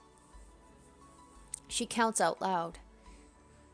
She starts to dance happily, because now she has 20 of them. It took her so long to collect this many. It was a hard work for this girl, and she's so proud of herself for reaching her goal. She worked so hard, there must be something good waiting for her. It's already happened. She's alive, her parents are alive. She made a wish to be happy if she collected 20 of them. Therefore, something wonderful must be waiting to happen. The girl waits excitedly, but it's not a magic lamp, so a genie won't be jumping out. Maybe it won't happen tonight. Maybe it'll be tomorrow. The girl decides to wait patiently. She accomplished something as great as collecting 20 flags. Surely something happy will happen. Surely something miraculous will happen. Or maybe it'll be like a charm to chase away unhappiness. The girl puts 20 flags back in the drawer. As she hears her mother tells her to brush her teeth and go to bed, she runs to the bathroom.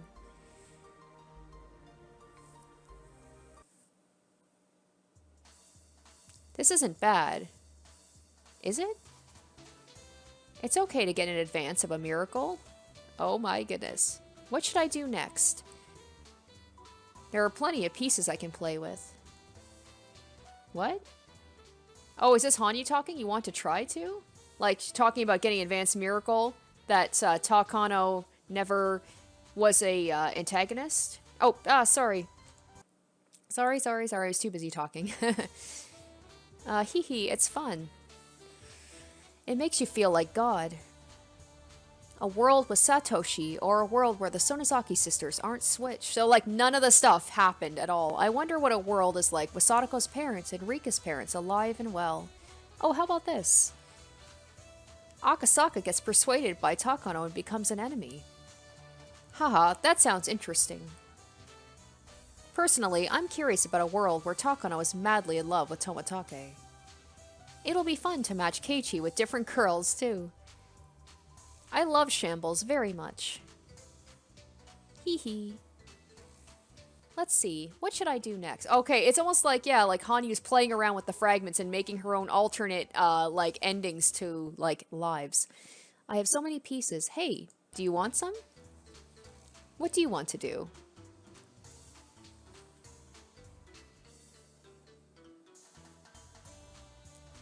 Alright, the world of Higurashi, when they cry, will move on, even without us. There are many dreams, possibilities, and miracles in that world. They are innumerable pieces, all interweaved with one another. I've shown you a small number of those pieces, but it's up to you to play with the rest of them. The world of Higurashi is now in your hands. It is a big world full of pieces, and they are yours to manipulate. Your dreams, your possibilities, your miracles are yours to discover. Thank you for joining me on this 4.5-year fate about this world. I thank all who supported me during this tale about the world. I thank all the characters who brought this 4.5-year tale about the world to life. Oh my god! Oh. All right, I'm not gonna read. It's going too fast, so you guys can go ahead and read this. All right, so this was assuming a world where like you could play around with the pieces and just make your own world. So yeah, Takano, her parents don't die. She never meets Takano. The thing is that Hinamizawa syndrome still exists, so some things would still happen, but Rika wouldn't be constantly being killed. So that's good, at least. Interesting. Alright, so it's all over, guys. I hope you enjoyed this ride as much as I did. What has it been? It's almost 2 years, I feel like. When did I start the first chapter? I feel like it was maybe like March of like 2019. So it almost 2 years I've been playing this game, and just like that, it's all done. And you guys know how I feel about this. I love it. This is probably one of my favorite stories I've ever experienced in a game, probably because I had so much time to get invested in the characters and the world and everything, whereas most games, you don't nearly have this much time to get to know the game world as much, and that's why I think I became so invested. Also, it's just like a really great, intriguing story that kind of always kept me thinking about things and making theories, and I love that. I love games that make me think. And maybe I'm not always right. Very rarely am I right.